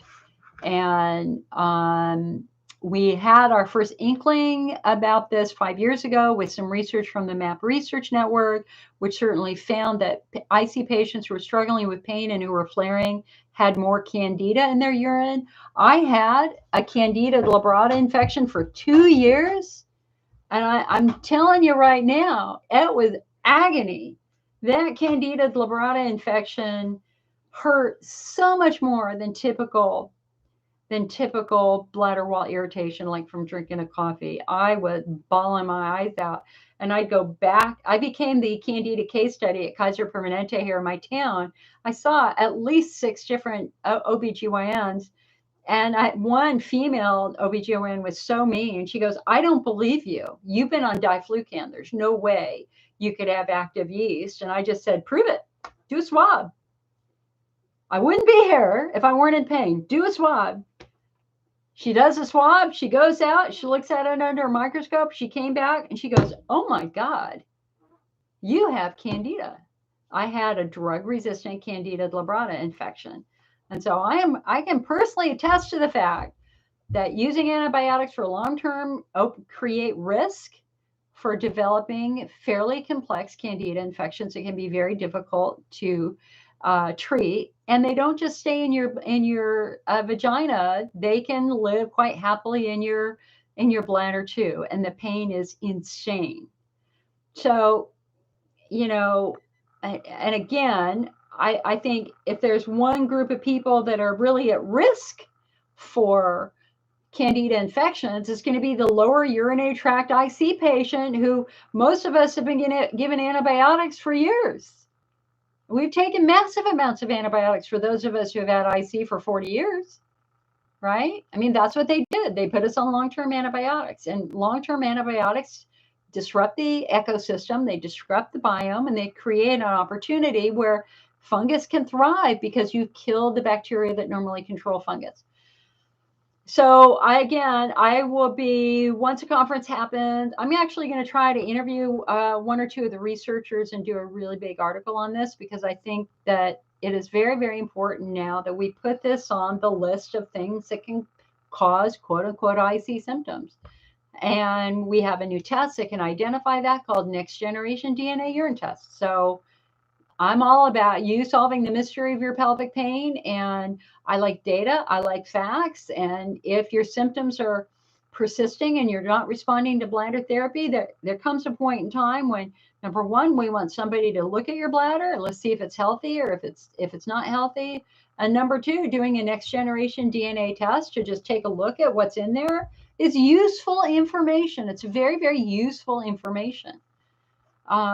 So to me, this is very exciting because we now have a large study which has in fact confirmed the original finding 5 years ago that some IC patients appear to have some pathogenic, virulent, intense Candida that is damaging cell, causing inflammation and killing bladder wall cells. Okay, so this is important. There were some other research studies that were presented that I just kind of want to go over real quick because I think you might find these interesting. So hold on a sec. Let me scroll down to them.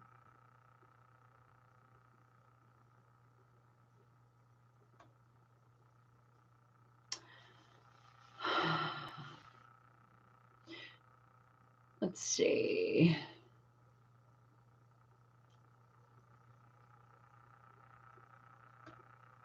That's not useful. Here it is. They're always working on new technologies to make treatments easier. Like we now have a very simple little tool that will that can inject medication up the urethra and into the bladder. That's being used quite extensively in Europe, and they're trying to bring it to the United States for people who do home bladder installation, so you wouldn't have to catheterize. So they're always reviewing technology. So this is another thing where they're reviewing what they call a needle delivery tool to facilitate Botox injections for patients with IC and OAB. And they have a picture of it. I don't need to show that. There's another paper on recurring triamcinolone injections for the treatment of Hunner's lesions because Hunner's lesions require lesion-specific therapy. And the results of that were repeated triamcinolone injections into lesions are associated with a significant reduction in the number of pain treatments used for IC, as well as a decrease in pain medication. Patients may experience a durable / long-term response in symptom improvement with repeat injections. So again, if you have Hunner's lesions require lesion-specific therapy. They don't respond to bladder installations or oral medications. You have to treat the lesion directly, and they're going to do it either cauterizing it or injecting it with a steroid or hyperbaric oxygen therapy, just in that area. And again, I think one of the greatest tragedies in the IC movement are patients who call who've been in pain for years, only to discover that they were diagnosed with Hunner's lesions, but they were never treated. Normally, you treat lesions at the time they find them.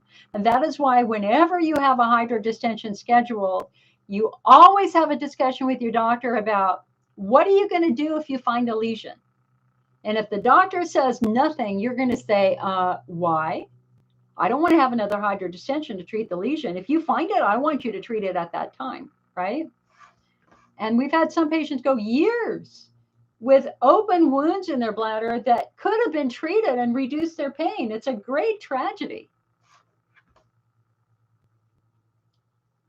And so this study showed that steroid injections, which doesn't leave any scar tissue at all in the bladder, has a long-term good response. So why the hell not?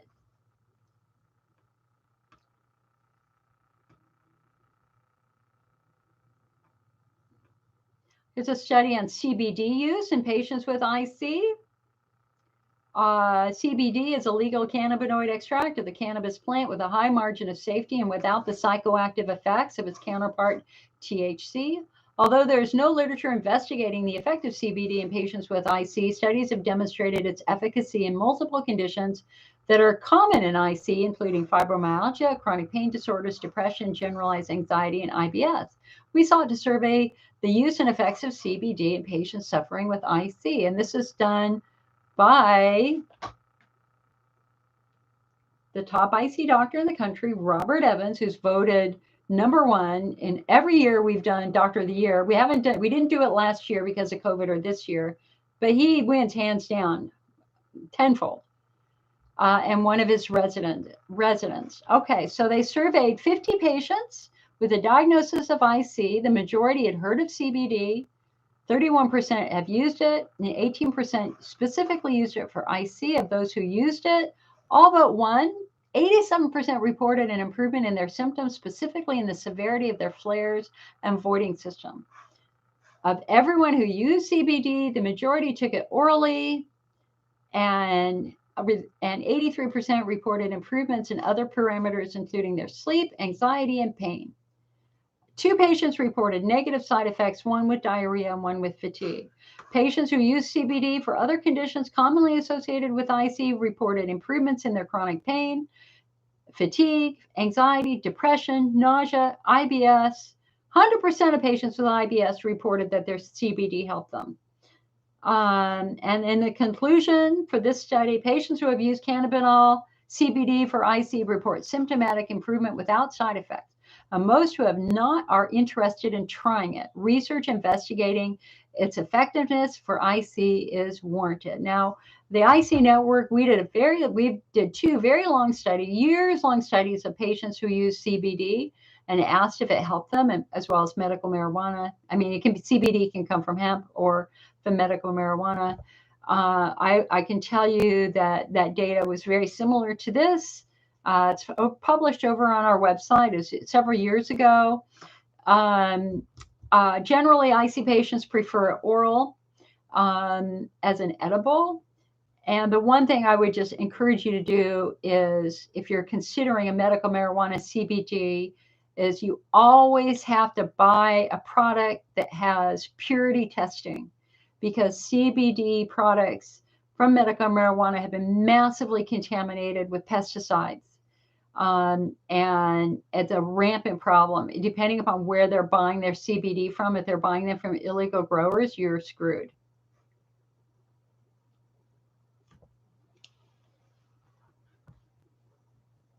Hey, Donna, on YouTube, can you take care of that person? Somebody who's here who shouldn't be here. Thank you. Thank you. Thank you, hun. Here's another paper, next generation sequencing versus conventional urine culture for diagnosis and treatment of UTI. The results are molecular testing methods identified similar bacteria to culture when cultures were positive, but detected substantially more species in all samples, including those that were culture negative. 274 urine samples were included in the meta-analysis. Urine culture was positive in 62% of samples, while NGS was positive in 90 samples. So yet again, showing that typical urine cultures are not going to be as effective at identifying, especially rare infections, than next generation testing. So they concluded next generation urine testing is more sensitive at identifying cultivable and non-cultivable bacterial species in urine of adults with suspected UTI when compared with conventional urine culture.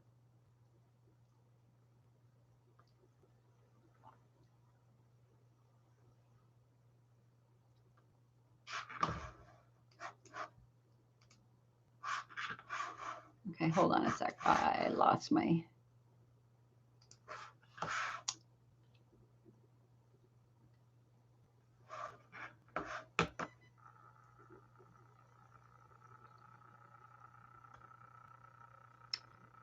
Does estrase help with burning and pressure? No, estrase works on the skin. So if the burning and pressure is coming from compromised skin, it would help, but it's not going to, it doesn't act on bladder nerves. It's not a bladder therapy. Jennifer said, would anything on your website be helpful? Yes, we do have biome defense probiotics.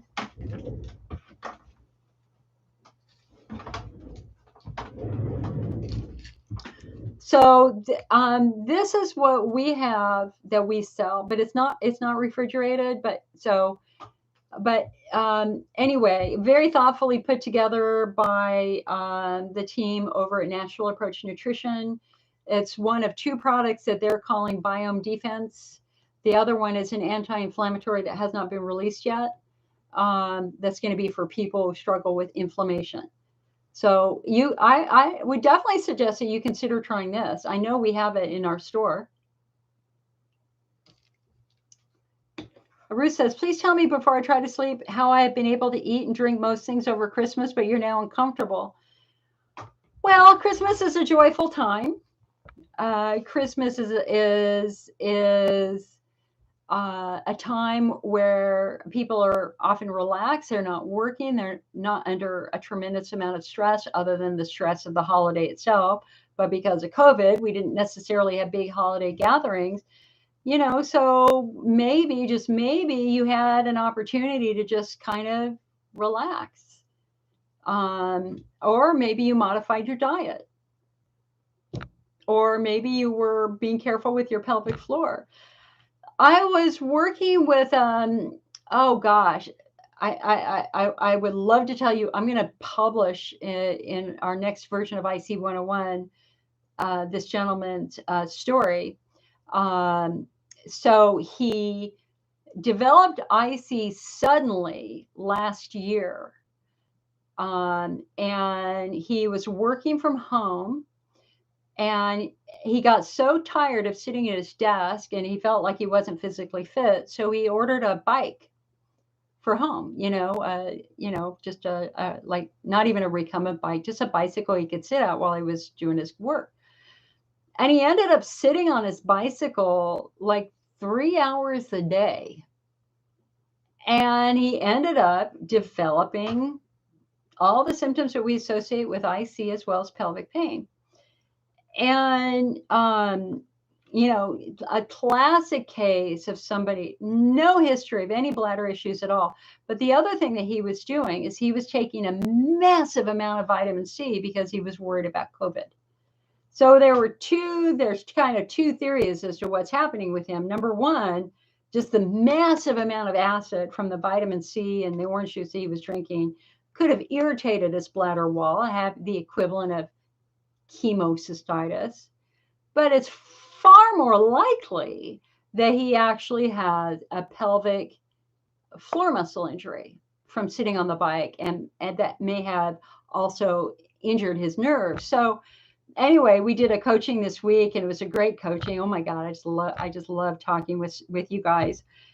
And the thing that baffled him is he flew to Europe, where he's from, for a month last summer, and he had no symptoms, nothing. He had no symptoms at all. And he was even able to have his little cappuccino, one cappuccino a day. No symptoms. He felt great. And then he flew home, bam, symptoms came right back. And his job is a very, very high stress job. And so my theory as to why he felt so good on his trip is, number one, he was happy. There was no stress in his life at all. He loved being back home. But then he had to get on a plane, come back to the United States into an incredibly difficult job. And what happens when you're under stress? What do? You tighten muscles. And that kind of reinforces the concept that his fundamental problem is probably muscle, because he could eat or drink anything over there and he never had bladder symptoms. All right. So Ruth says, please tell me, let's see. So again, Ruth, that's kind of a guess. Bethany said, I read B12 can help IC. Is it typically well tolerated? So Bethany, it is quite common for women of a certain age to develop a deficiency in vitamin B12 and vitamin D3. And I know I had mine tested when I was like 45, and I was shocked. I mean, like I was so low, I was stunned. And one of the symptoms of B12 deficiency is nerve sensitivity. And so they immediately put me on B12 and D, but honestly, I didn't really take it seriously. I don't like taking a lot of stuff. But then we got our low acid multivitamin Bladder Smart in. I tried that. Turned out I love that. My body loved that. And I started supplementing again with B12 and vitamin D3. And I'm shocked at how much better I feel from an energy standpoint. I mean, I really. So, is there any evidence that B12 can help IC? There is one theory that in some patients, there is a vitamin B12 processing disorder. And this was a theory that has been explored fairly rigorously by the original ICA, the founders of the original ICA. The original Interstitial Cystitis Association was created in California by 3 patients of Dr. Lowell Parsons.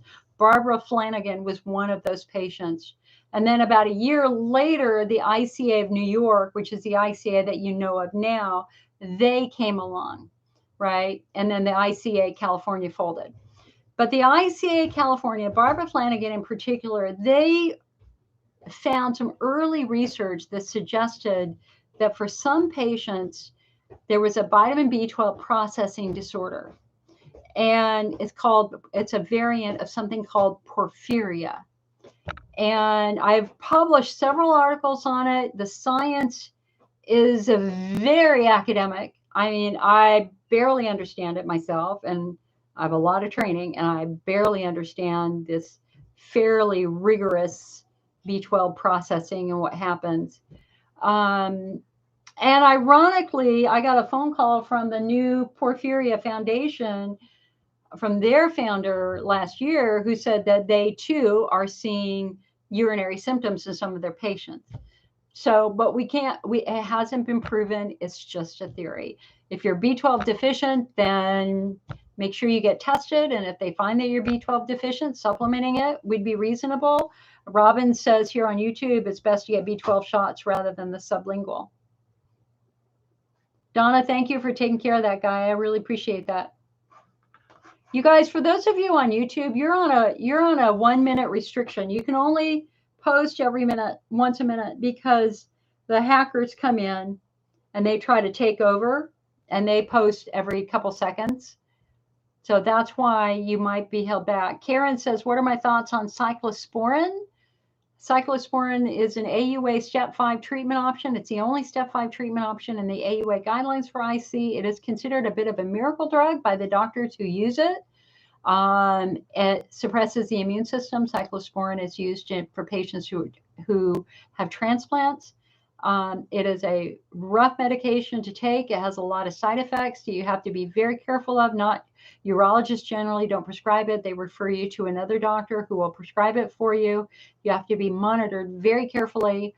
But for example, I have one patient that I've known for many, many years. She's become a very good friend. Very severe IC. I mean, very severe bladder wall symptoms.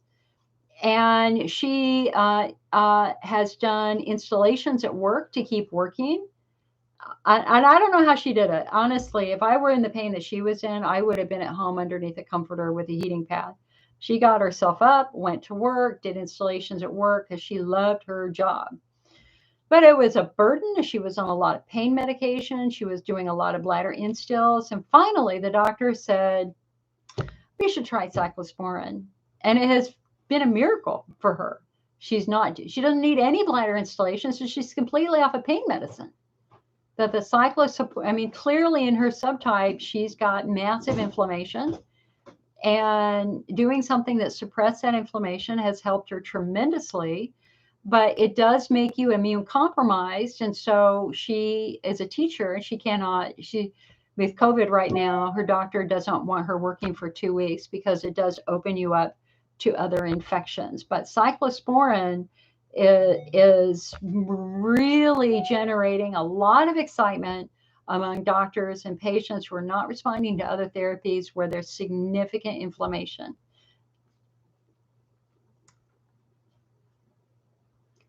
Anne says, we sent you a carob candy bar. It was delicious. Yeah, you can buy the carob candy bars. They're Missy J candy bars over on our website. IC patients tend to be pretty sensitive to chocolate. I can't eat chocolate. It's like poison in my body.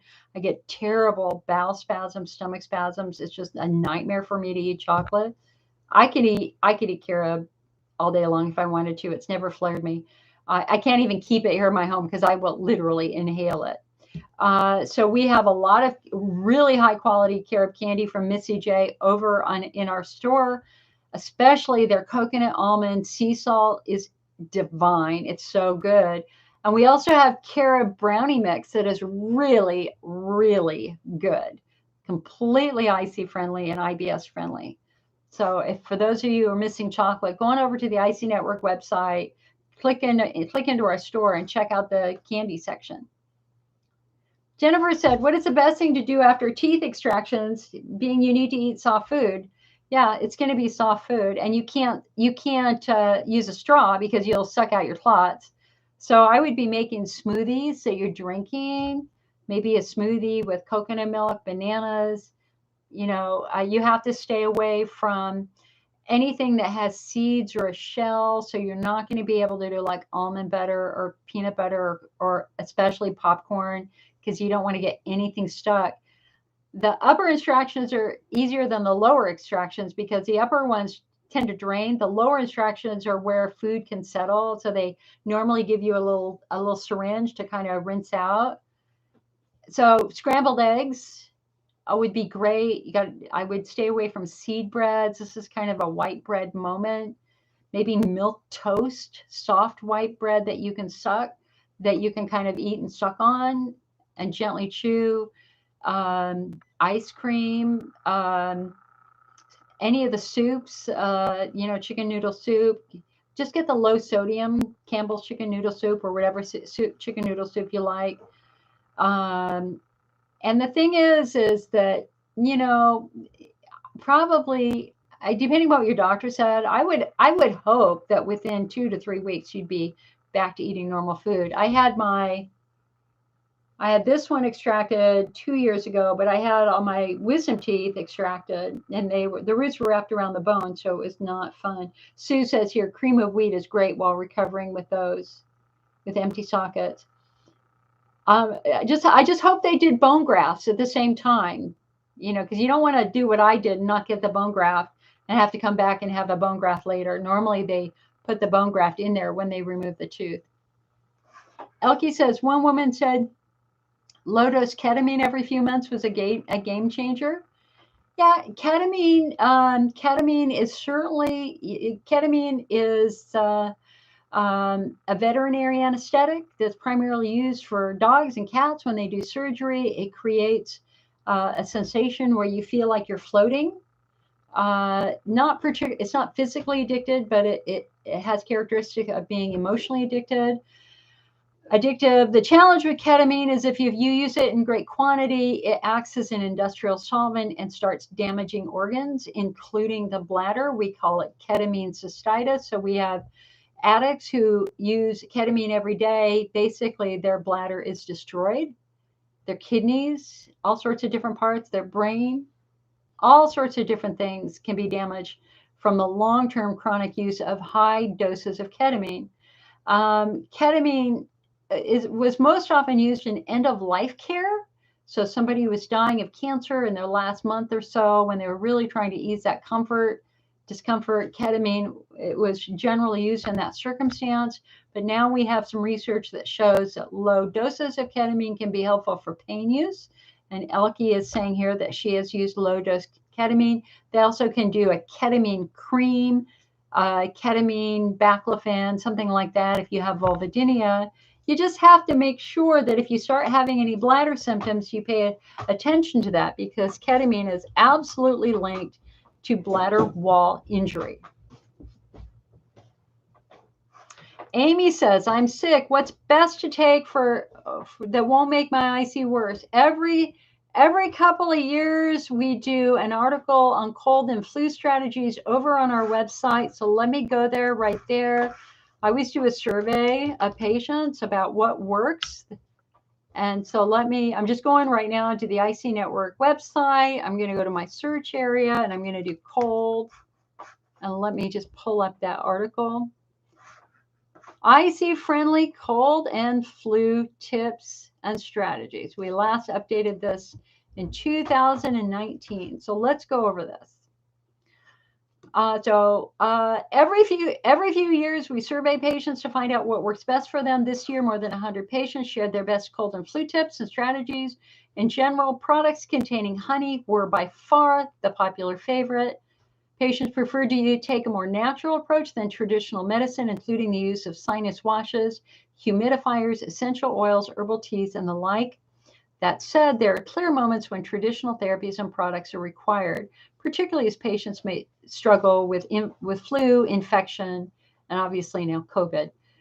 So here is the summary of the results. The favorite sore throat products for IC patients were honey lozenges, like Pine Brothers natural honey throat relief. So honey lozenges, Ricola. I do sugar-free Ricola lozenges. I get a nasal drip at night, like several times throughout the year, and I have trouble falling asleep because I swallow. I just makes me swallow all the time, and so I suck on the sugar-free Ricola. Ludens, 21%, chloroseptic spray or lozenges, or zinc. Chloroseptic is great if your tonsils or your throat's just killing you. A couple of sprays of chloroseptic will immediately numb that and make you feel better. Favorite cough products were Hall's cough drops, 25%, Ricola cough drops, 22%, Robitussin honey cough and congestion. Flavor of drops, honey, 70%, cherry, 25%, menthol, 19%, lemon, 8%. Favorite decongestion products are Mucinex, Vicks VapoRub, Sudafed, and NyQuil. And several patients use the doTERRA Breathe Blend product line. Sudafed can cause flares, but products like Vicks VapoRub might be better. And let's see here.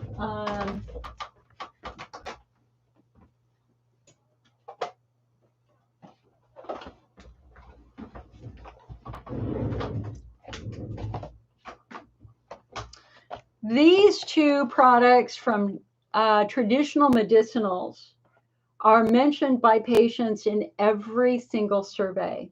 Organic throat coat and Breathe Easy.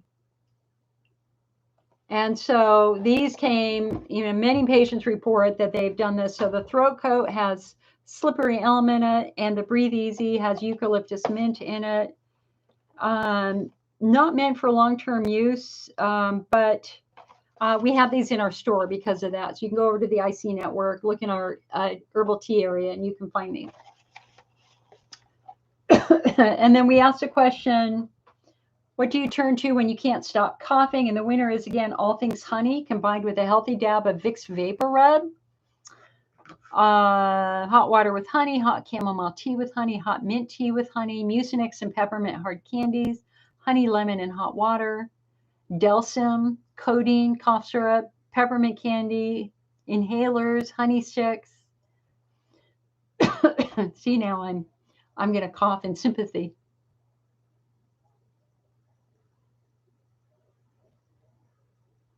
Hi, Kim. Nice to see you, hon. Amira says, I have IC every month, once or twice a month. I have urinary retention. So the question is why?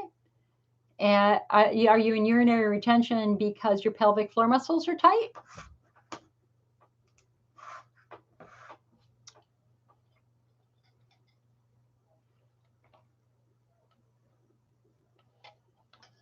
Hey, guys, give me a second. Let me just go check on the folks. I'll be right back.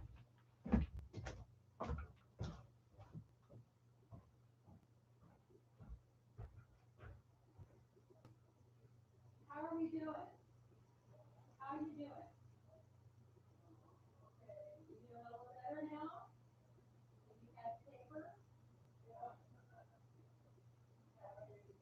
I'm okay. I'm still doing my meeting.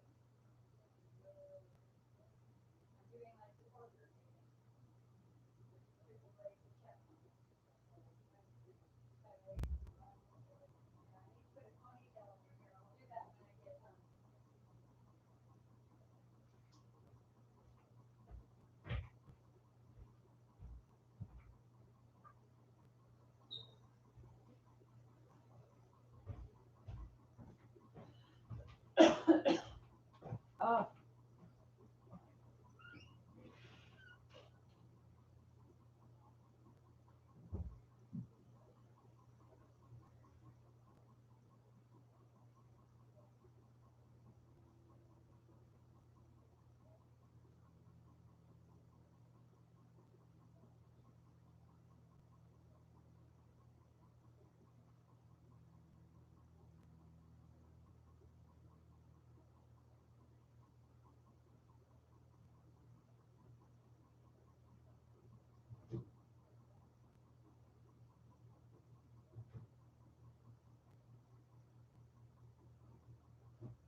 All right.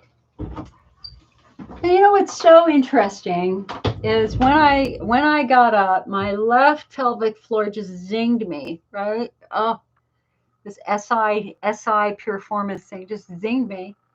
But so the majority of my pain now is right around my left sit bone. So if you put your finger in your butt cheek, right, and you push around, you can find the bottom of your sit bone. And the majority of my pain is from the sit bone to the tailbone. That is where it, especially like right around the sit bone, like right here.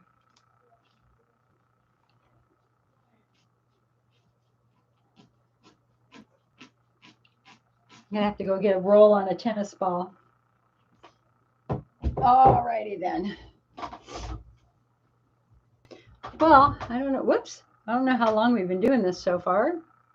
How far are we at right now? 2 hours. 2 hours, 36 minutes.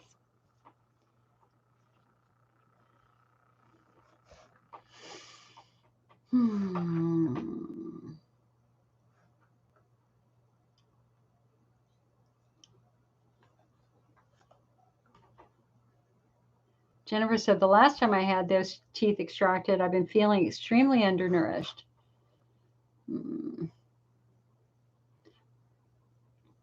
What about maybe you could do smooth peanut butter, not crunchy, but smooth peanut butter to try to get the protein and the fat from the peanut butter. Lelena says, how can we get vitamin C into our diets? By eating vitamin C rich foods. And this book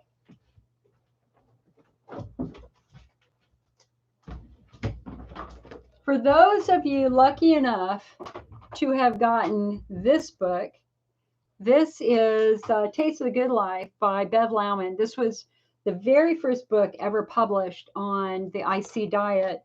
And she has a whole appendix on vitamin C food. So let's go there. Hold on a second. This book is out of print. And I tried to buy it from her so that I could reprint it, but she didn't want to do that because she wanted to update everything. A lot of it's out of date. So hold on a sec. Bev Lauman is, in my opinion, Bev Lauman is the most educated IC patient in the world. I mean, she was getting her PhD in biochemistry while I was trying to get my PhD when IC had both of us, so neither one of us could finish our graduate work. All right, so foods that are high in vitamin C are green bell peppers, potatoes, and green leafy vegetables like cabbage, spinach, lettuce. And of course, you can also do not an ascorbic acid vitamin C supplement, but instead a calcium ascorbate, which is, where is it?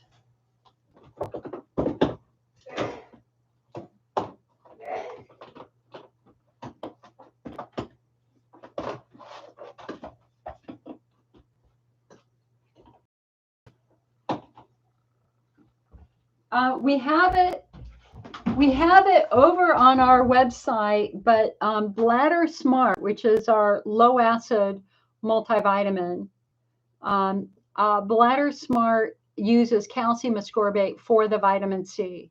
And that's one of the reasons why this is so well tolerated. And so you could also try this if you wanted. And then we also have the separate low acid vitamin C in our store also. And I know I have it somewhere. It's somewhere up there on that shelf. Estrogen. You know, I got this blouse for Christmas, and it's massive. You see how big that is? But I like it. But like I feel like it's so big.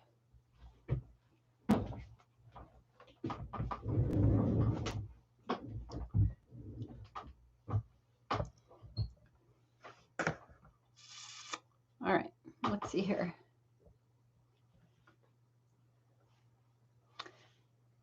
Sue says, I'm very diet sensitive, but I can handle those little cuties or clementines if they are not underripe. They have to be ripe, and so the thing about fruit, whatever fruit you're buying, whether it's grapes, although I don't recommend grapes because of the pesticides, even in organic grapes, that most fruit before it ripens is quite acidic, and it's the ripening, that final ripening process where the sugars increase and the acids reduce. And so, so when you're looking at apples, you want to get a brand that's lower in acid, or a type that's lower in acid anyway, like a Gala apple or a Fuji apple.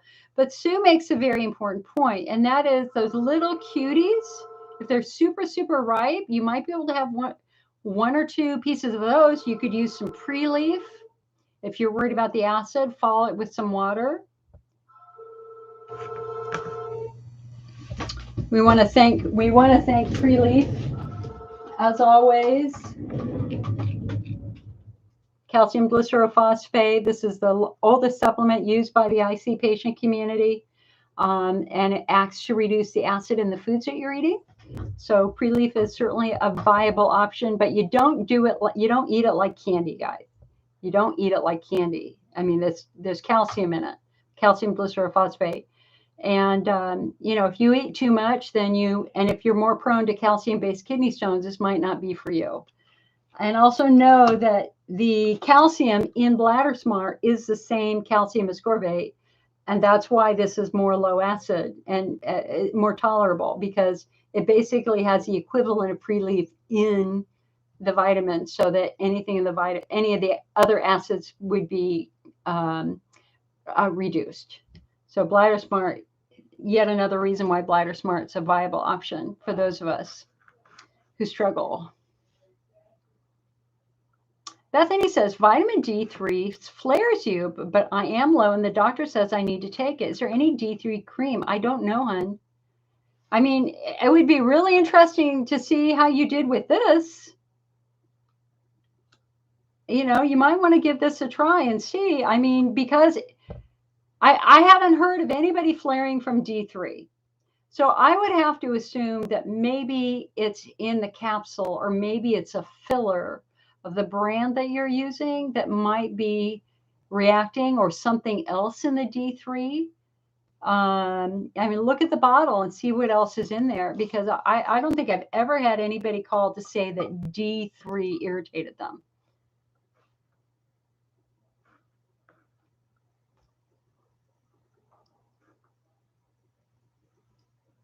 Jennifer says, very true about the B12. It is best via injection. I use it for the involuntary movement disorder that I have once a month. Makes sense. Sue reminds us that cream of wheat is great for those recovering from dental stuff. Thank you. I will potentially be there this time tomorrow. We'll see. Jennifer said Campbell's Soup is just starting to put out MSG soups, but they don't sell them in stores. You found them? Oh, that's great to know. And Joni's asking about any relationship between lumbar spinal stenosis and IC. The answer is yes. If you've got an issue around L4, L5, that certainly has the potential of affecting your bladder. And if the stenosis or the disc damage is so severe that you lose bladder control or bowel control, that is considered an emergency. They need to get in there and operate to try to relieve pressure on those nerves so that you won't be incontinent. I have ruptured disc too. So what I can tell you for me is that I don't feel anything in my bladder with respect, or my bowel with respect to my ruptured disc that I ruptured a year ago. I feel it in my thigh. I feel it in my right thigh. There's like a tight band tied around my thigh. If I don't have a pressure bandage on my knee, there's this pressure in my thigh. And they say it's a femoral nerve injury that, thank you, COVID, can't really get to the doctor and do more stuff. Jennifer said, you're having all of your teeth extracted, but they're doing it slowly. Thus, you'll have multiple teeth extractions over the coming weeks. Sedation dentistry. I just think, hon, you're just, protein shakes.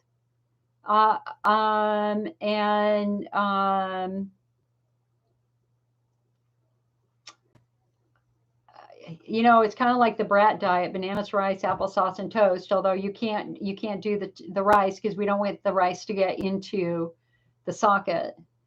Don't be afraid to use the syringe. They do give you the syringe to rinse out, not aggressively, if anything does get stuck in there.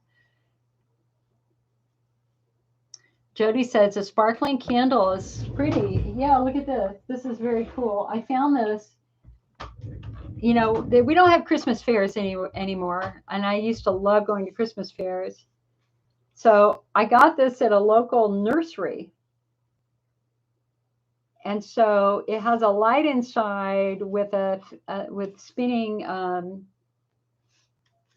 glitter. Isn't that pretty? And then you can turn it off, and it goes off.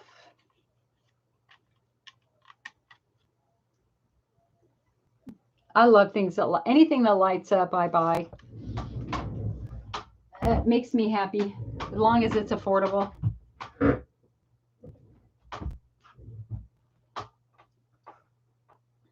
Yeah, Jennifer, I think you're going to be a master of making smoothies by the end of this. Banana smoothies, banana, apple juice, maybe a little bit of mango, anything that you can blend. If you don't have one of those power blenders, you might want to consider getting one. I do smoothies all the time because of TMJ. So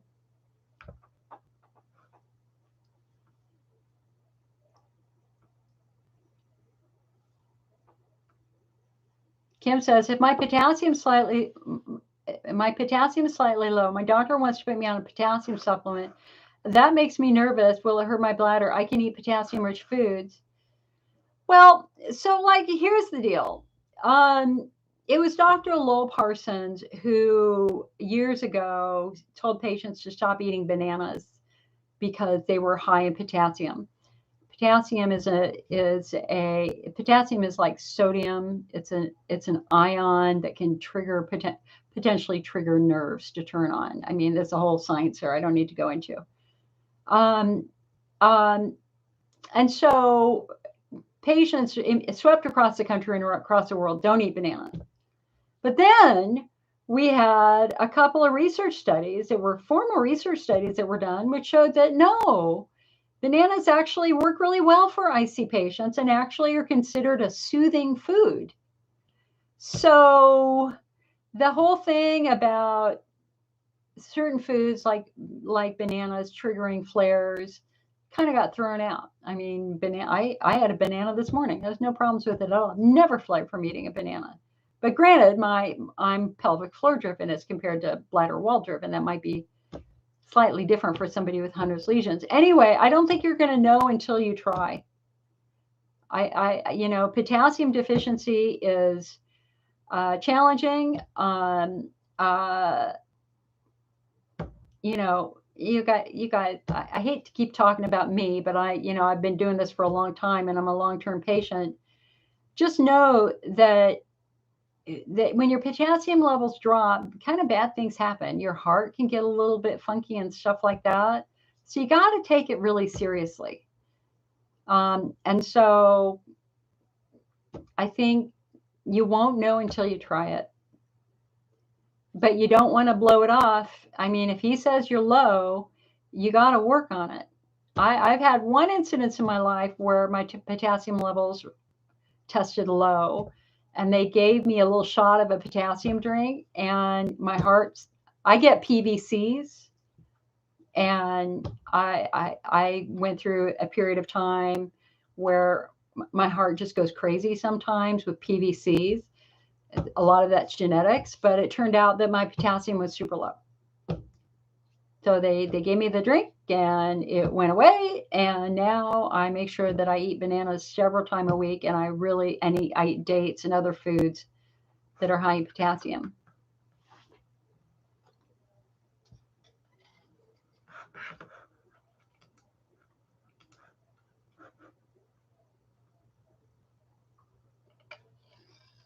Elke says,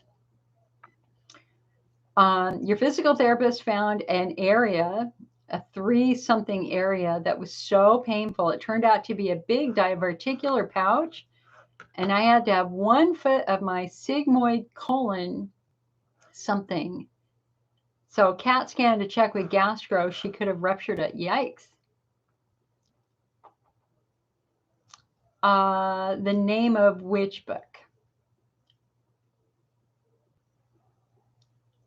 Sue said, my vitamin D was literally at 2 after I had COVID from not eating so long. So when I need a high dose for several months and it did not cause me a flare, vitamin D is supposed to be about 25. Jennifer says, sedation dentistry is not covered by my insurance.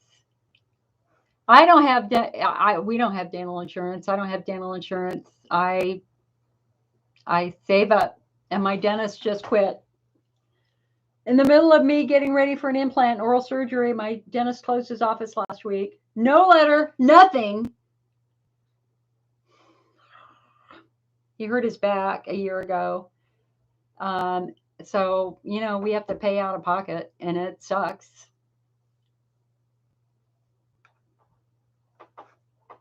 Oh, A Taste of the Good Life. The book is called A Taste of the Good Life, but you won't be able to get it unless you find a used copy somewhere. It's out of print. It has been out of print for about 5 years.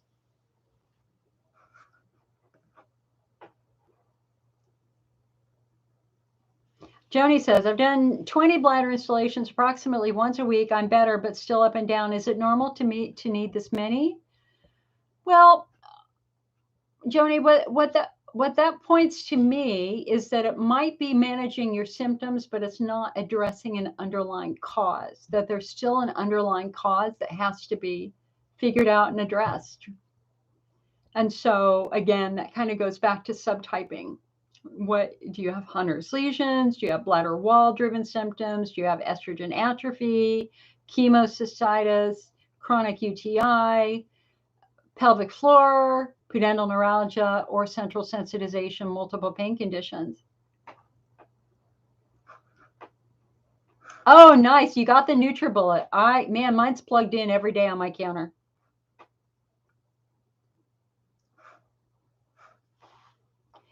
Julie is asking about the heart going crazy. Yeah, I throw PVCs.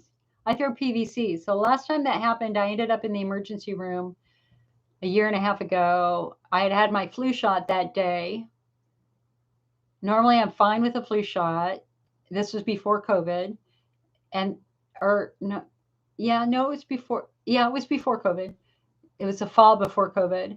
And then I went to Starbucks and I got a decaf Frappuccino, but I don't think it was decaf. I think it was caffeinated.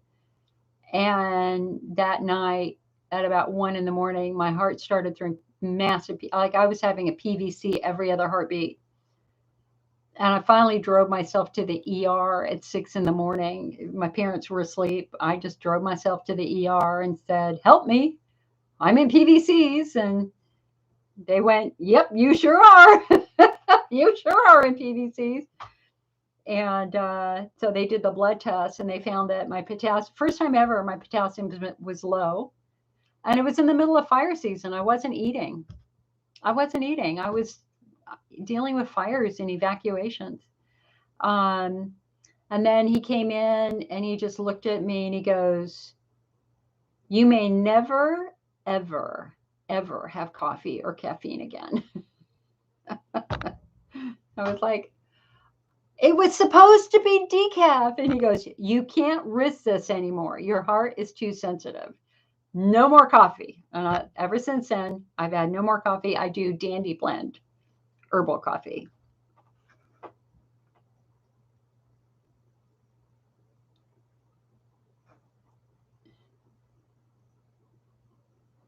Marcia's saying the cream my surgeon gave me post-surgery is vaginal suppository for pain as my other things, ketamine. Should I stop it? No, don't stop it. Remember what I said is that ketamine in low doses is fine and can really help. It can really help with pain. It's the drug addicts using ketamine every day like heroin that are getting the ketamine cystitis.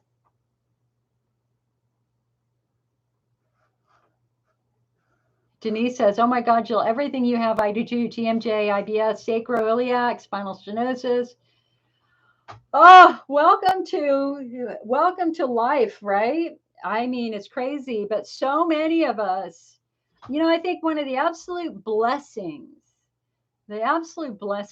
of doing this job and working with so many IC patients is that you absolutely see you're not alone, right? And there's always this like, little tiny bit of self-doubt, like, is there just something wrong with me, or am I damaged goods or something like that? And it is so comforting to find other people who mimic all of your symptoms. I have so many brothers and sisters with IC who have a normal bladder, even though we have IC symptoms, because we have pelvic injury or trauma. And throw in the central sensitization. And so, like, it's wonderful to be able to understand it now and to not think that it's this really weird incurable disease that's going to get worse over time. That's exactly why we don't think of IC as an incurable bladder disease anymore. We don't. We think of IC as a pelvic pain syndrome. Why? Because structures outside of the bladder are often involved, if not driving these symptoms. And I believe the majority of patients. And you see that in the hydrodistensions, because many of us have completely normal bladders. And if we have a normal bladder, how could we have a bladder disease? How do we explain that? For some people, IC begins in childhood. For others, it begins after menopause. Are they the same? No, they're not the same. For some people, IC begins after having a baby. For others, it begins after chemotherapy. Are we the same? No, we're not the same. We're not the same. There's diversity in this patient population. And for a lot of us, it relates to a musculoskeletal trauma that has affected the bladder, like breaking your tailbone in childhood. And that just creates this ripple effect, because pain that is left untreated then causes an increased fight or flight. And then we're stuck in fight or flight. And we develop anxiety disorder, and then we develop other pain conditions, all because now the central nervous system is involved from that original trauma. So the great news here is we know what to do now.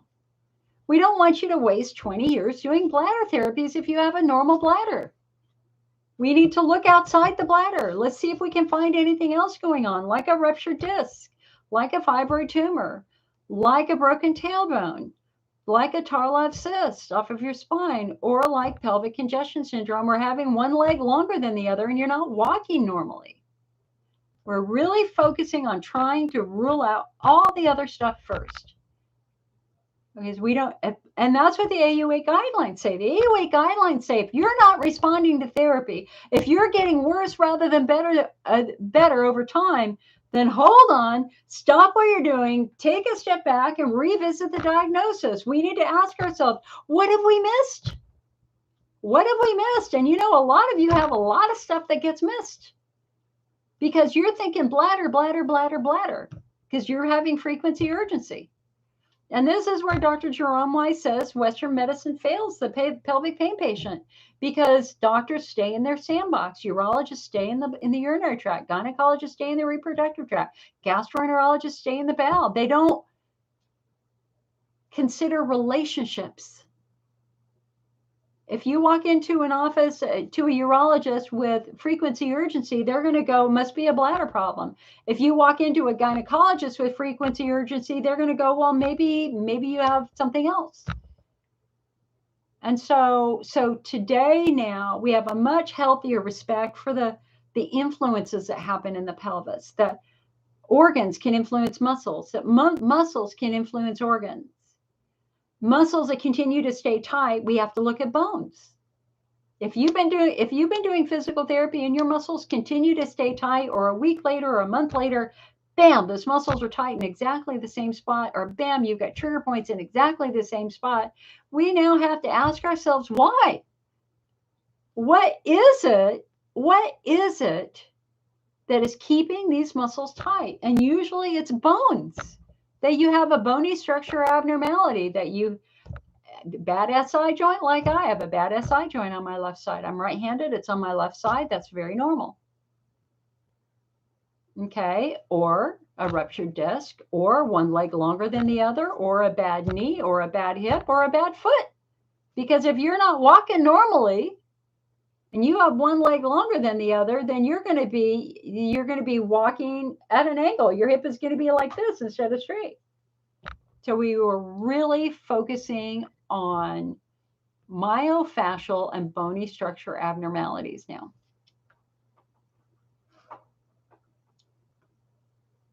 Elizabeth says, I feel for you. I do not have any biological children. I'm in my 30s, so it might not ever happen. I support you, and I'll finally pick up the phone and call you. Thank you, honey. Thank you very, very much. But listen, girl, you can have babies in your 30s. You can have babies in your 40s. They even have some women who have babies in their early 50s. And if I hadn't had a hysterectomy, I would hope. Hope is eternal.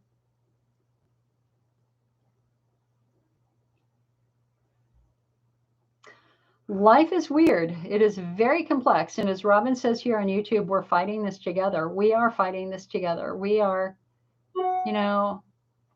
listen, I don't want to be the person who drives away from somebody who's hurt. I don't want to be the person who hits a dog and leaves it on the road suffering. I want to be the person who stops and helps.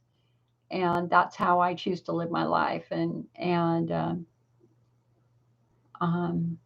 just don't want to be, I don't want to be selfish. Mainly because I have a family member who's very, very selfish. I just don't want to be that way.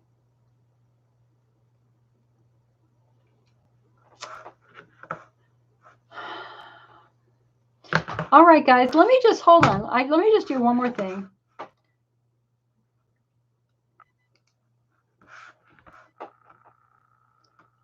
I swear there was just one other study that I thought you'd be interested in.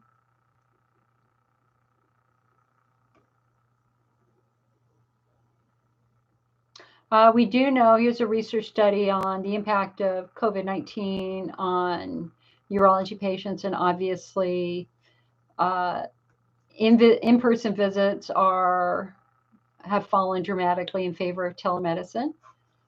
Okay, that's useless. That's useless. It's a paper. Vagina is not a bad word. The historical and contemporary censorship of the word vagina. The first recorded use of the word vagina was in 1680. For the last 350 years, use of the word has been intentionally avoided in media, print, and society in general. We sought to characterize instances of this censorship to better understand perceptions. I mean, like, enough with telling women they're dirty. We're not dirty. The vagina is like one of the cleanest parts of the human body because it sloughs off its surface cells every 4 hours. But there's a lot of businesses out there making money trying to tell women they need to douche and they're dirty. You're not dirty.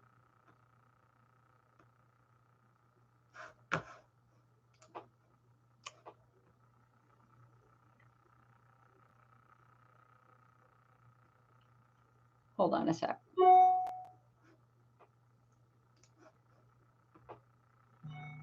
I will be summarizing this research. I'm way behind on oh, what's this? How to manage urethral polyps in females. Sometimes we get little things in the urethra, little like mini tongues, for lack of a better term. They're very rare. And they talked about some options there. 3 women who had them. Let's see.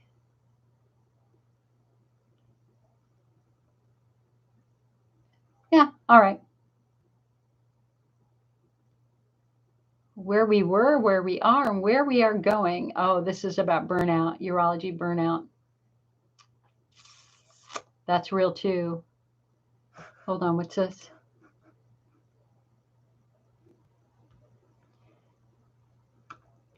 Very cool. All right. Well, I will summarize all these studies in our next magazine for sure.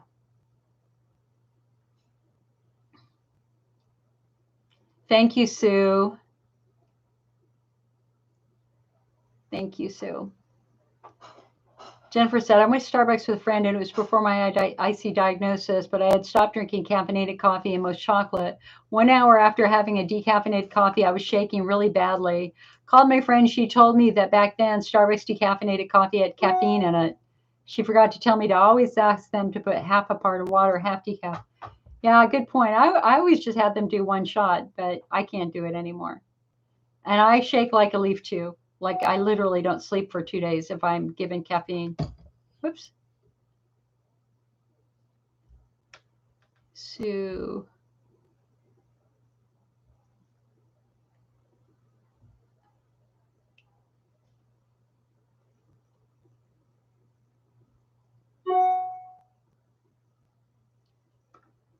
interesting. All right, guys. Well, listen, it's been wonderful hanging out with you today. I love you all so much. We are in this together. And I hope that by coming to this meeting, you always remember that you're not suffering in silence at home. I don't want you to suffer in silence at home. I want you to be the squeaky wheel. You need to be proactive. You need to be firm. You need to be assertive, not aggressive. You got to understand right now, doctors and nurses are, I have a lot of friends who are doctors and nurses. I've never seen anything like this. Never. They are hanging on by a thread. They are hanging on by a thread. Our healthcare system is being destroyed right now through exhaustion. And so I want you, whenever you work with a healthcare provider, number one, you be gentle because you don't know what they're going through. And they're going through hell, literally and figuratively. They are going to work knowing their life is at stake every single day because some jerk will come in who has a COVID exposure and doesn't tell them, thus now threatening the entire family of that doctor. And we have had doctors die. We've had urologists die who cared for IC patients because of COVID. So this is what I think we all need to do this year. Anytime you interact with any medical care provider, you say thank you. You treat them with kindness. You treat them with compassion. You treat them with love. Because none of us live in their daily life. Their daily life right now is agony. And they went a year ago to being heroes to now they're being spit on. And it is ironic that somebody who doesn't believe in vaccines and says it's a big giant plot gets COVID and goes to the hospital of the doctors that they spit on asking for care. How do you think that makes the doctor feel? It's heartbreaking. It's heartbreaking. There is no plot here. People are dying like they've never died before. And now we are seeing the worst case scenario with Omicron. And that is so many patients have it that the hospitals are overloaded. I was watching a doctor yesterday. There were no open beds in 4 states. This doctor, female doctor, who is a critical care specialist, she normally does transfers.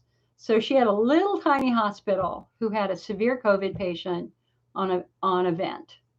And that patient was dying.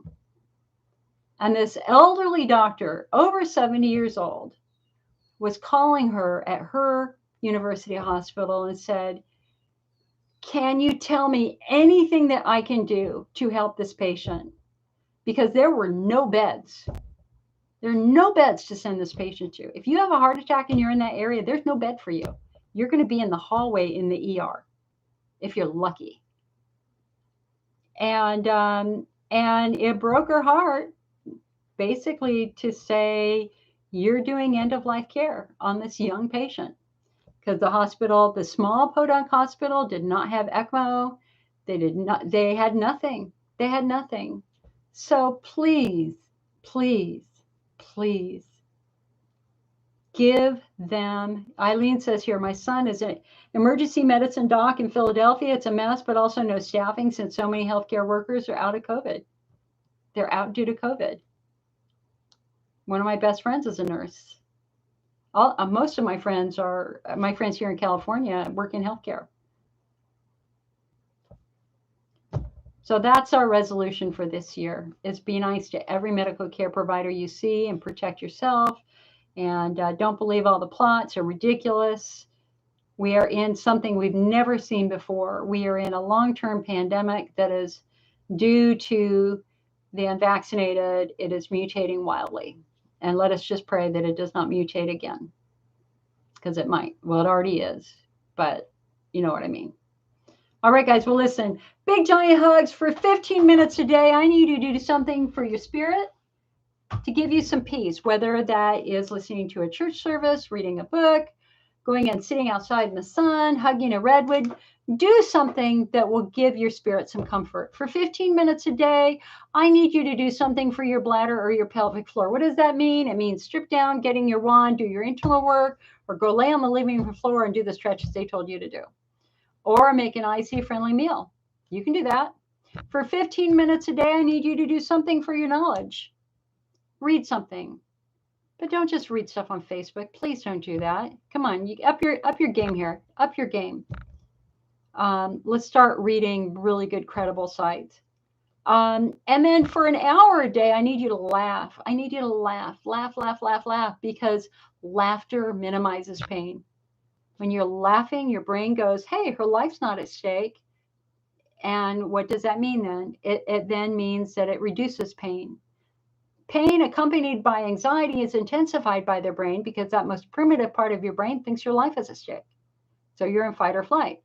Pain that is accompanied by laughter, your brain's going, well, you're laughing, therefore your life must not be at stake, therefore you're not put into fight or flight. And pain is reduced, right? So I need you to laugh. And as Eileen says on YouTube, breathe 1 hour at a time. Wish me luck tomorrow. I have no clue what we're going to do. I think they're going to cancel everything. I think they should cancel everything, but I might end up with a bone graft tomorrow, and I don't know how I'll be for the week afterwards. So I might not be available to talk this week. Wish me luck. All right. All right, guys, be well. Have a good rest of your Sunday. And it's going to be really fun to talk a year from now, because I think things will truly be better by the end of this year. That's my goal. All right, guys, I'll see you later. And don't forget to come on over to the IC Network website. If you find these helpful, think about becoming a member or making a donation, right? That'd be cool. Thank you. All right, Facebook is down. All right, YouTube.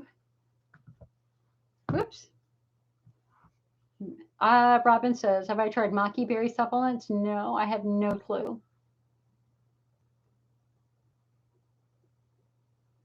All right, you guys, I will see you later. Have a good one.